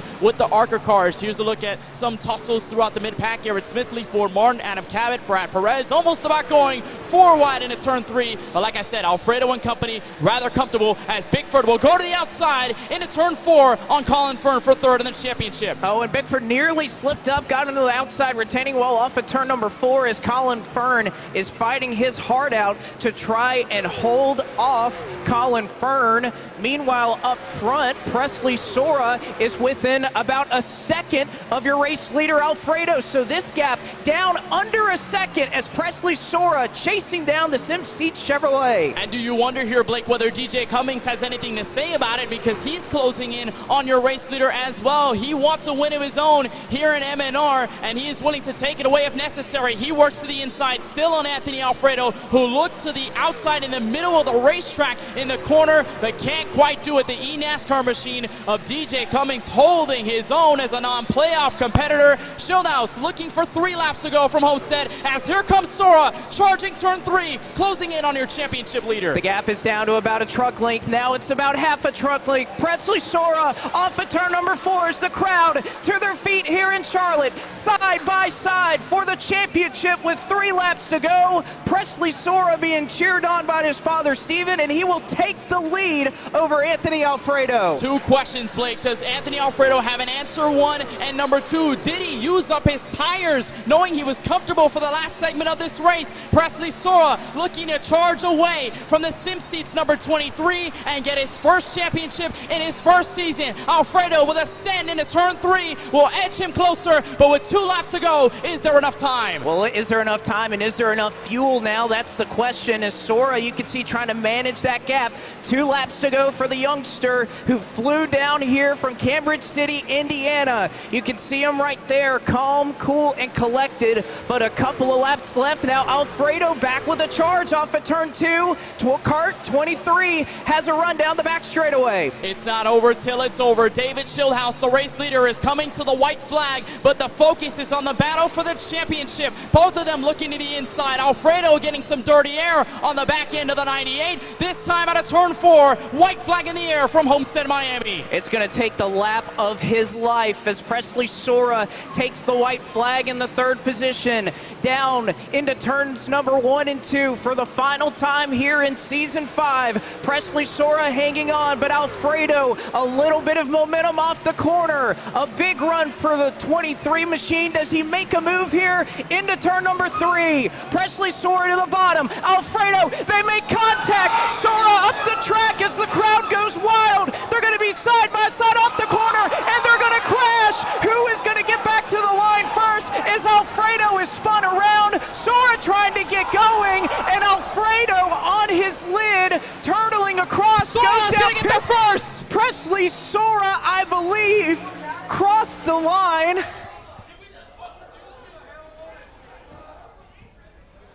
And looking at timing and scoring, Presley Sora is your Season 5 champion. James Bickford almost won it as they were flying across the line, and Presley Sora hanging on, but God took it and delivers for Presley Sora as he comes out and stands off of his rig. Presley Sora is your champion of the Monday Night Racing Pro Series presented by Interstate Batteries. Can you believe what we just saw, Kenneth?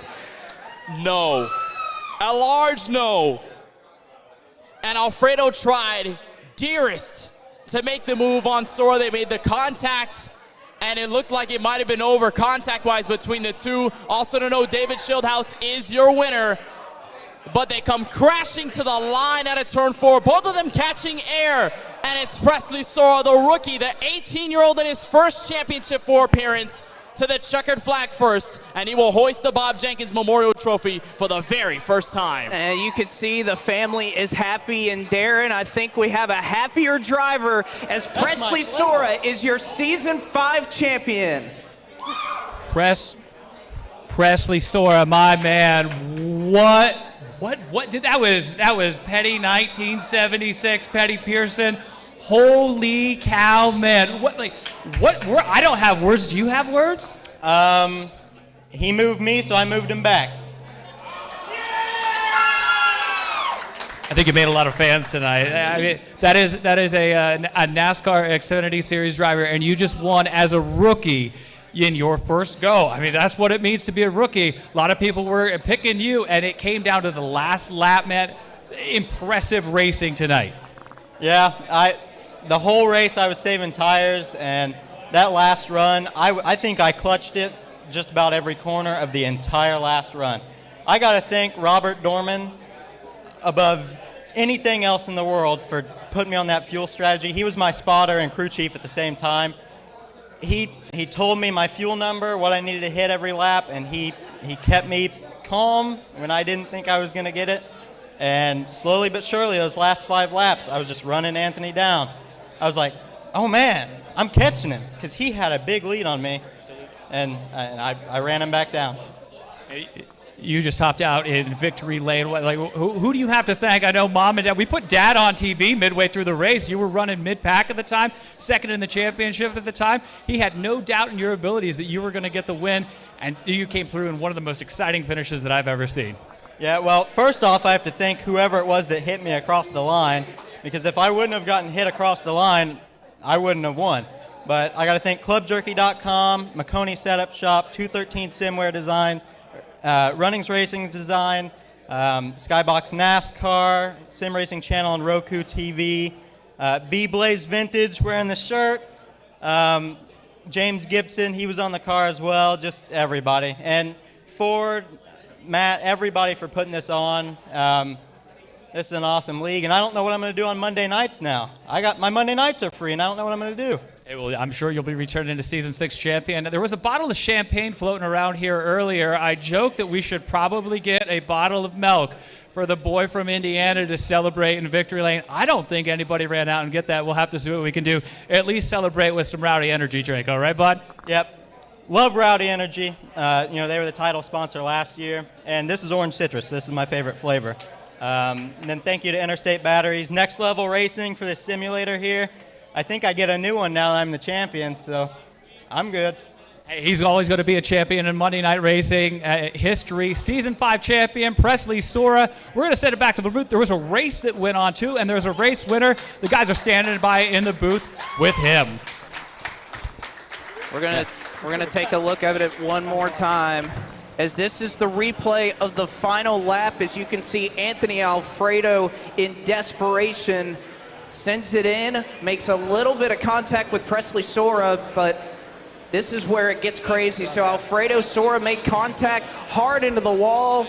Alfredo is trying to get it going straight. So is Sora. Sora gets pummeled by Shane Van Gisbergen and then gets hit by Garrett Smithley, and it's that hit with a truck that doesn't even have an engine is able to just land just in front of the line. He almost stopped, and that was enough to get him this championship, as we are joined alongside with the winner of that race. I know we're talking about Presley Sora and Anthony Alfredo right now, but you won that race by 12 or 13 seconds, so nice job.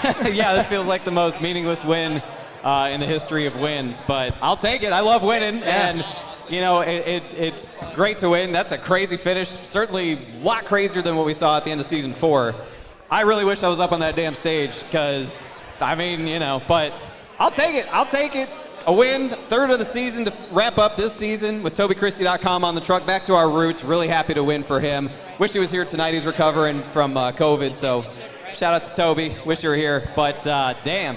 What more could you want in a championship race? I am heartbroken for Anthony, but that's two guys just going for it. Like, what else would you expect for this type of thing? But to win this race, I mean, it started off terrible. I was the one caution. Just, like I said, we've always had one caution in these live events, and I was that caution tonight. It was my first it worked of the out year. for you. You got your tires and everything. Yeah, I scammed it, so I don't feel bad. I'm happy about that. I'll take the win to wrap up this season and put it to bed. I think we're all ready for a break. I would say so, but we'll have to hear from a couple more drivers. I know Darren is on stage chasing down the rest of our championship four. Darren?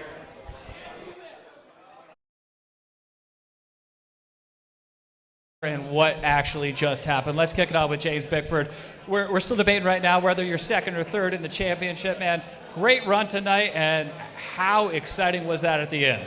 Man, dude, honestly, I had no idea what was going on until all the fans started yelling, they started cheering, and then I looked up at the screen and I see them wrecking. So obviously I'm just like, I need to get it, right, as fast as I possibly can to the line. I see Presley just rolling, and I almost got there, but unfortunately fell just a second or so short. So P2 in the championship. Unfortunately, we missed it on the strategy. We didn't think that was possible to save that much, and we just tried to wheel it to the end, and unfortunately didn't pan out. But great night for the Charlotte Phoenix Next Level Racing team. Obviously, we want to get the championship, but P2, I guess, second best. And then, throughout the night, you were up and down through the field. Like, what was the strategy? Those long green flag runs really brought a lot of strategy into the race tonight. Yeah, I had actually back in those cubicles over there here at the Charlotte Phoenix, I had Reed Wilson, my crew chief, and Matt Scott, my spotter. They were both talking to me, and they're like, man, you got to save 15 laps in order to make it to the end. And I was like, there's no way, right? And we all agreed. there's no way, so we were going to run it to the end. And then as it started to draw closer and closer, we're like, maybe those two guys can do it. And it looks like they could. We were just hoping to race Colin to the end, and both of them run out of fuel. So I thought the race for the championship was between me and him, but turned out it was a wreck to the line and first there.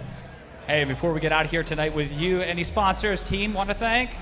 We got a big one. Oh, yeah. I mean, look. Hey, Next Level Racing, they put on this event. They did an awesome job. So just a round of applause to Next Level Racing for making this awesome event. Obviously, being a part of the Charlotte Phoenix, I couldn't be more honored. And then, of course, everybody that's helping me out. I mean, I got Reed Wilson. I got Matt Scott. My dad got a Discord and a PC, a gaming PC. So Tom Bickford, have a lot of people watching tonight, so thanks to them. And, of course, Leora Mullins, my girlfriend, for designing my paint scheme. She does an awesome job.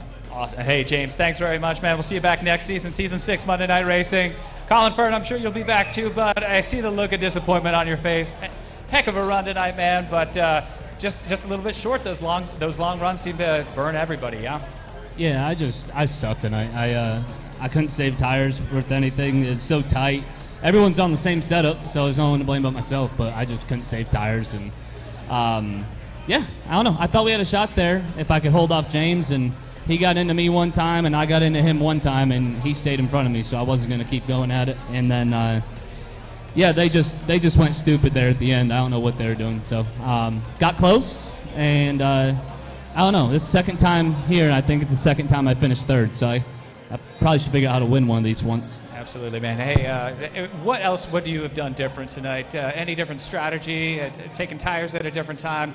I mean, it played out the way it played out. There's nothing we can change now. But what are you going to Tuesday morning quarterback tomorrow morning? I don't know. Make the driver faster. That's probably about it.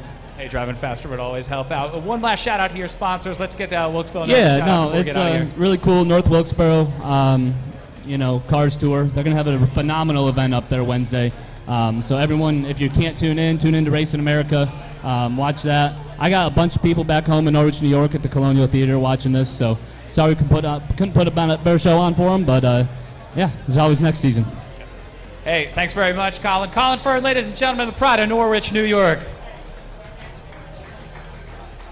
Anthony, my man, what a race. That's crazy. Is there any other word? I mean, that's probably the most exciting race that I have seen in quite some time. Oh, yeah. We were both ever. flying through the air. I was just hoping that I was going to fly across the line because at that point I couldn't do anything. But good things Dude Wipe sponsors me because I got Dude Wiped out right there. I just, I don't know, I had exactly 0.1 laps left going into turn 3. So I barely saved just enough. That's why I had to use that gap up at the end. But once Presley got to me, I'm like, all right, man, I got to use the giraffe to save a little bit more, then I'll just move him. So I felt like that was the difference between a bump and run and a dump and run, but I can't be that mad. I mean, I'm fortunate enough to race in real life, so I'm just doing this for fun. Presley actually raced in my league, the Esports Racing League. That's how he got into MNR. So, man, I took you in this world. I'll take you out. But no good deed goes unpunished. Hey, yeah. I wanted to ask you about just like the strategy throughout the night. I mean, you were pretty much the dominant truck. It looked like you were the #1 contender for the championship throughout the night. Great strategy. It just didn't really pan out over those last 3 laps. Anything you would have done differently? Yeah, I actually, this is my best track on iRacing probably, so I knew I had the raw pace to win, got the pole obviously, but it came down to the fuel mileage for sure. I knew if we could cut out a stop, it was an easy win, and Presley's smart enough to know that as well, so we were the only 2 on that strategy. I think I just needed to save more the first run, because we didn't know it was going to pan out like that. Probably didn't test that enough beforehand.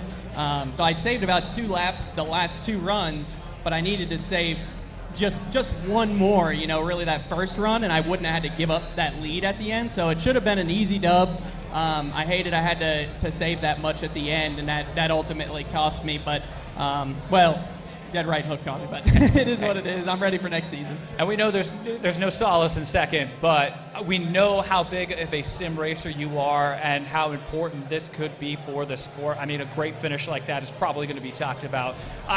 What does it mean to you to be a part of pivotal moment really in Monday Night Racing history and what that could mean for the future of this league going forward. Yeah, that's what it's all about. I mean, doing YouTube, Twitch, stream content, all that's just trying to grow this and be able to do this regularly and make sim racing a more mainstream esport.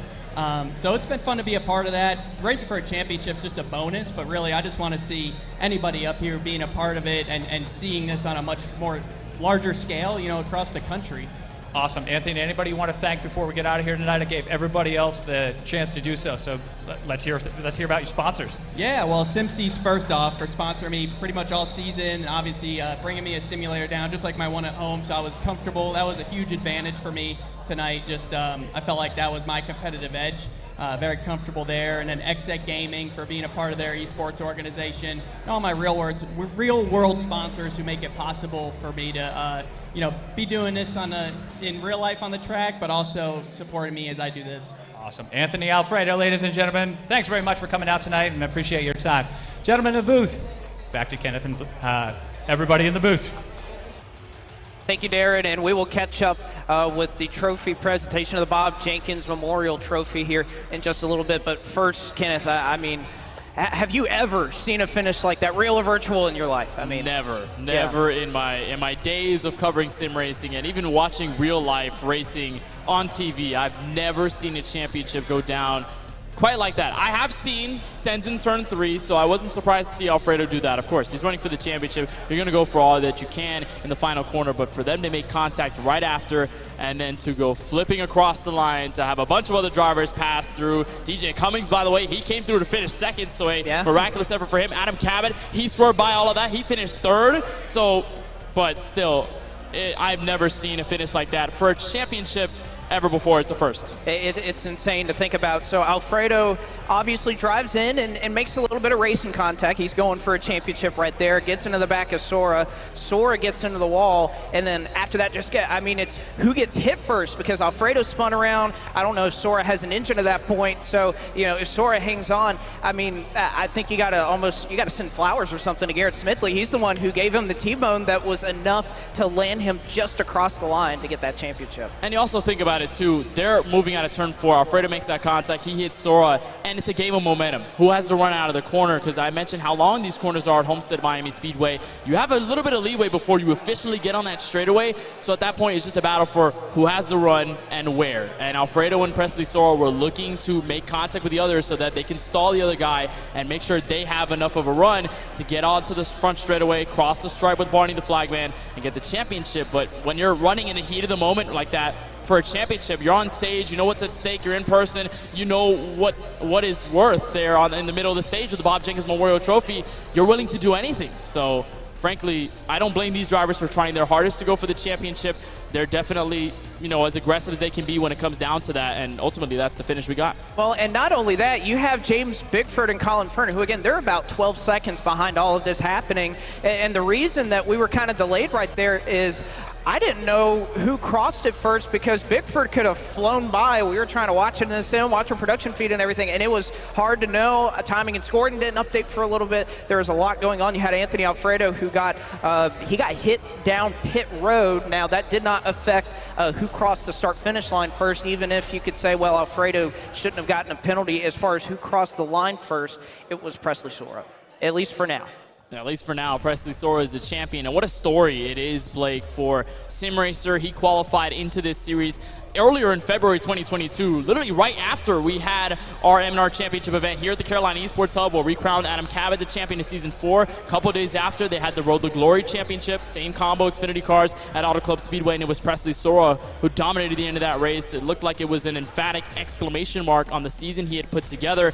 And to come around like this, to cross the line first, to be a champion unofficially right now in his first ever season at 18 years old, that's got to be something to give props about. Well, and one reason that we are waiting on the presentation, at least for the moment, of the Bob Jenkins Memorial Trophy is a full review of the finish, just to make sure that all Monday Night Racing rules were followed. There is a discussion going on right now between the league administration and race control. Again, not saying that anything is going to change. It could, it might, but at least for right now, they are just going through the replay and and making sure that everything is done by the book, and making sure that at the end of this thing, when they hand over this Bob Jenkins Memorial Trophy, it's going to the right person. And you just heard them interviewing with Darren, all four of the championship drivers, but even now, they're still playing that waiting game. Those emotions are still rampant. They're still going all over the place. And your thoughts with this championship finish going under review, you're thinking about the possibilities, and you're just trying to contemplate every single thing that could happen if this call goes another way or if it stays like that. But ultimately, it's just about us having to find out who gets the championship and how everything ends. Well, and while we're awaiting official word, just to make sure everything is okay, we'll send it to Darren. Hey, gents, thank you. Yeah, absolutely. I'm here with Ryan Vargas, one of the perennial contenders here in Monday Night Racing. Ryan, not the night you wanted to have, but still a great night, a in-person virtual event. What a great experience, right? Oh, yeah, absolutely. I mean, it's crazy. I mean, look at the turnout. There's a lot of people here, a lot of folks, a lot of families of the competitors and fans even. I mean, it's a pretty amazing event, especially here at the Carolina Esports Hub. I know that finish was pretty crazy. I was watching it from my point of view in the back, but, you know, you'll have that. You'll have off races, and, you know, congrats to Presley. I mean, I think he won the title, but if he doesn't and they do take it away, congratulations, James Bickford. Hey, what else did you need more of tonight? Just a little more, another set of tires? What could have helped you out tonight, Ryan? I'm just pretty horrible in the iRacing truck. It always builds so tight, and that's I like hanging it out, getting on that ragged edge, like the Xfinity car, iRacing, the B car. So needed a little more speed, a little more just overall turn, but had a lot of fun. Hey, and it takes sponsors to get this thing done. Anybody you want to thank out there tonight? Yeah, I'll obviously thank the sponsors that are on the iRacing truck. I have like a little swan sticker on there and all the various other partners I've worked with. And this past weekend we had National Metering Services. They were on our car at Daytona for a P6 finish. So really cool to have them. And like I mentioned, just a really cool event here. I hope this continues. I hope this continues being a tradition. It's a very cool concept, and I think it's only going to go bigger. I think it's the future. I think this guy's the future. I think we'll see a lot more of him here at the Carolina Esports Center. Ryan Vargas, thanks very much. Right now, we're going to send it back to the booth. Well, great to hear from Ryan Vargas. And, of course, he had a very emotional run just a couple of days ago at the Daytona International Speedway, finished 6th in that, and it was obviously very great for him and his race team. As we still await final word on the finishing results of this race. Again, I think it's just enough to highlight how important this championship is, how these drivers are willing to do anything to try and win it. Of course, and you asked that age-old question: would you wreck your granny? Would you wreck your mom? Would you wreck your mom for the championship? And you know, if it comes down to the competitor, you want to put yourself first to go for that championship. So can't blame anyone on that. But I mean, what an event here tonight from the Carolina Esports Hub. I don't think it disappointed whatsoever. Felt like it built on the Season 4 championship that we had earlier in 2022, and I can only imagine how much bigger this event can get. I mean, us as broadcasters, I know it's your first time being in person here, my second, but it's been a lot of fun so far. Yeah. And as we await the finish, I think we're only halting the official decision, but we're still having a lot of fun. We're not complaining that we're waiting a couple extra minutes here. Exactly, and it's worth noting, I mean, look at the crowd that we have behind us here. There are very few that have walked out the door since the finish of that race, not only to hear the results, but everyone just so enthused about what we saw here tonight. I want to see if maybe we can bring in our good friends Eric Eastep and Jacob Hitz into this conversation right now as well. As Jacob Hitz, I know you were kind of taking it in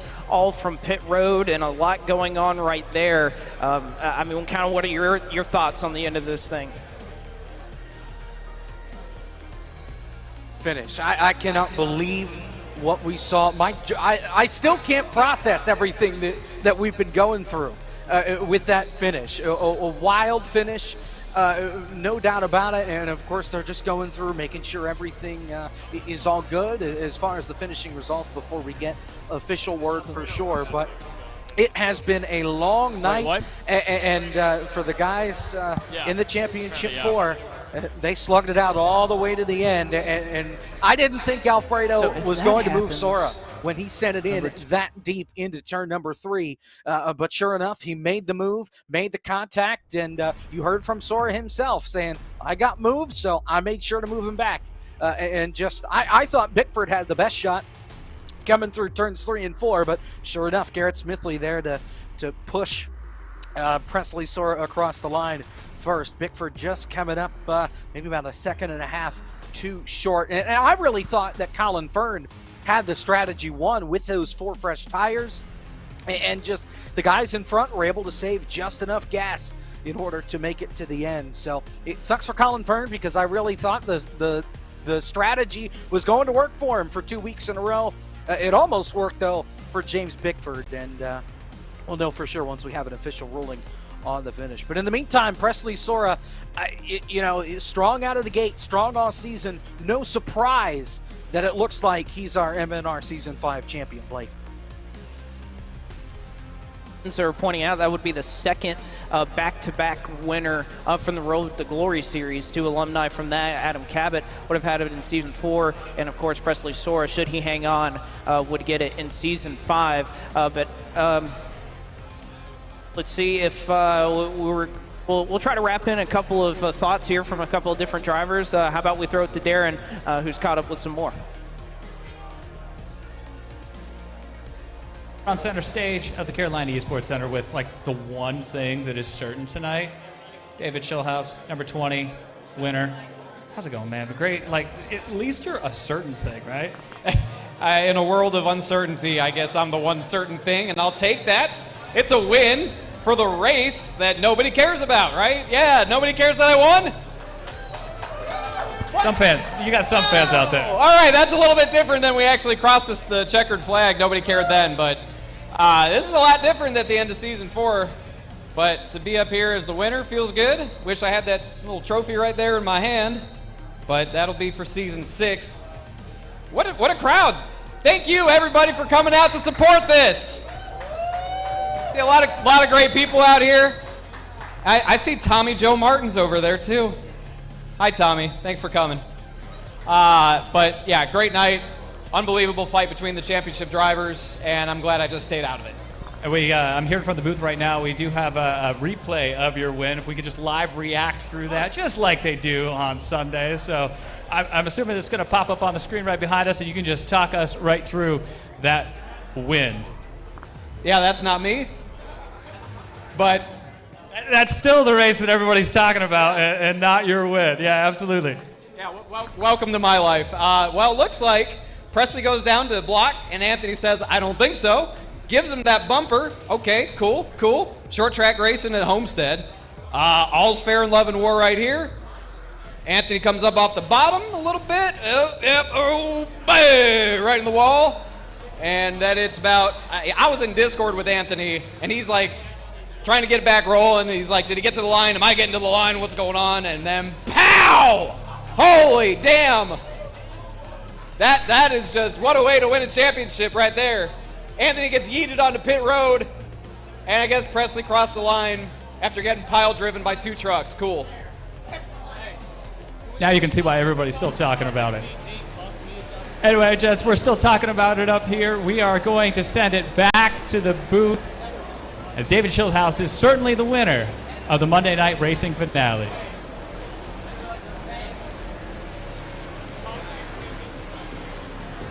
See Presley Sora right there crossing the line, and we do have a decision and an official word. Presley Sora is your Season 5 champion, and in just a moment we will throw it. And actually right now we'll just go ahead and do it. We'll throw it to Ford Martin with the presentation of the championship trophy here in the Monday Night Racing Pro Series presented by Interstate Batteries, the Bob Jenkins Memorial Cup. Ford?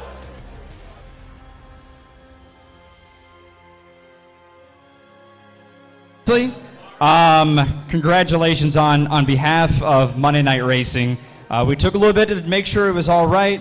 We're comfortable with our decision that we've made, but I want to wish you congratulations to the Bob Jenkins Memorial Trophy. Presley Sora, your Season 5 champion. Well, Presley, one more time, kind of walk us through the last lap with Anthony and everything that happened. Just kind of walk us through what was in your mind, and you plan on having a conversation with Anthony here. Let's get to the smoke here a little bit. There you go. Make us through. Do you plan on having a conversation with Anthony here? Yeah, I mean, I think it was fair, and after they showed the replay of it up there, I think it was even more fair, because not only did he hit me once, but he hit me a second time after that, and when we made contact the final time, he came up like 3 feet off the white line. we moved an equal distance towards each other. So, I mean, that's fair in my opinion. And once we hit the wall, it was just down to luck. He got flipped across the pit lane when he got hit, and I got hit down to the start-finish line. After the first contact, my engine was killed. It was out, plus I was out of fuel.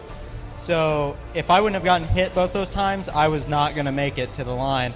And I only crossed it by like 2 feet. I hate that I couldn't do burnouts. I wanted to burn it down after winning, but it was dead, so I couldn't. All right, that's Presley Sora. Give a round of applause one last time to Presley Sora, your Season 5 champion.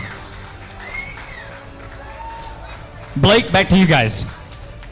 You see it one more time. Presley Sora, Anthony Alfredo, some contact in turns 3 and 4, a discussion had post-race, but in the end, Presley Sora is your Season 5 champion. That will wrap things up here for August, but Kenneth, there's so much to look forward to because guess what? Season 6 is right on the horizon. Yeah, it's right around the corner, and we get to start the season at the virtual Talladega Super Speedway, one of the biggest and baddest tracks in all of the calendar in MNR. We've seen it play a huge role into the championship in previous seasons in MNR. Well, it gets to be the season opener this time around with the NASCAR Next Gen cars. But look at these races, look at these combos, Blake McCandless. You think about the ARCA cars at Twin Ring Motegi. I believe that may be the first or the second or third time possibly that MNR has ever been to that track over in Asia. You look at the Daytona Road Course, the MX-5s, that track not going to be a playoff decider this time by. It's going to be earlier in the season, but you've got some favorite combos returning. Indy cars in Indianapolis, can't go wrong with that, right? The Indy 500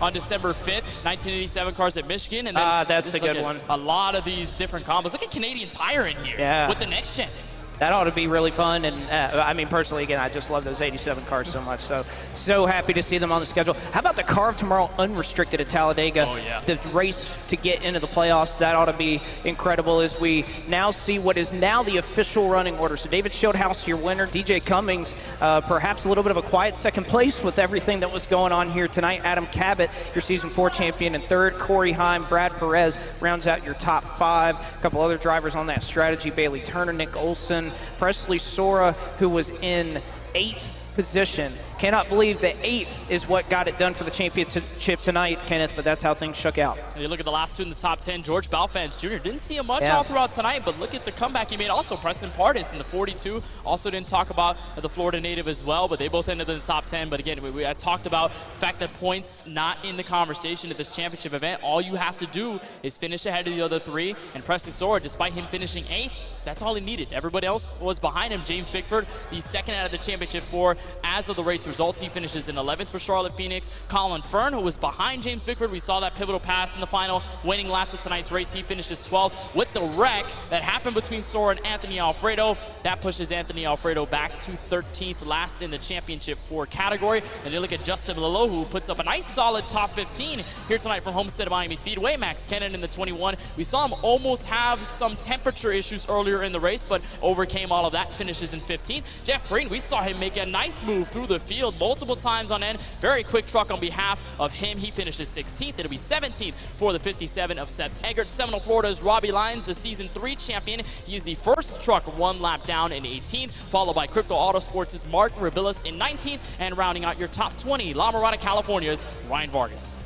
See the rest of the finishing order there on your screen. A number of drivers laps down because of the long green flag run that we had. And Eric, I feel like it would be unfair if we didn't bring you in one last time. You were able to ride with us all the way through this Season 5 playoffs, not only tonight, but the entire playoffs. What's kind of your summary of all that we saw?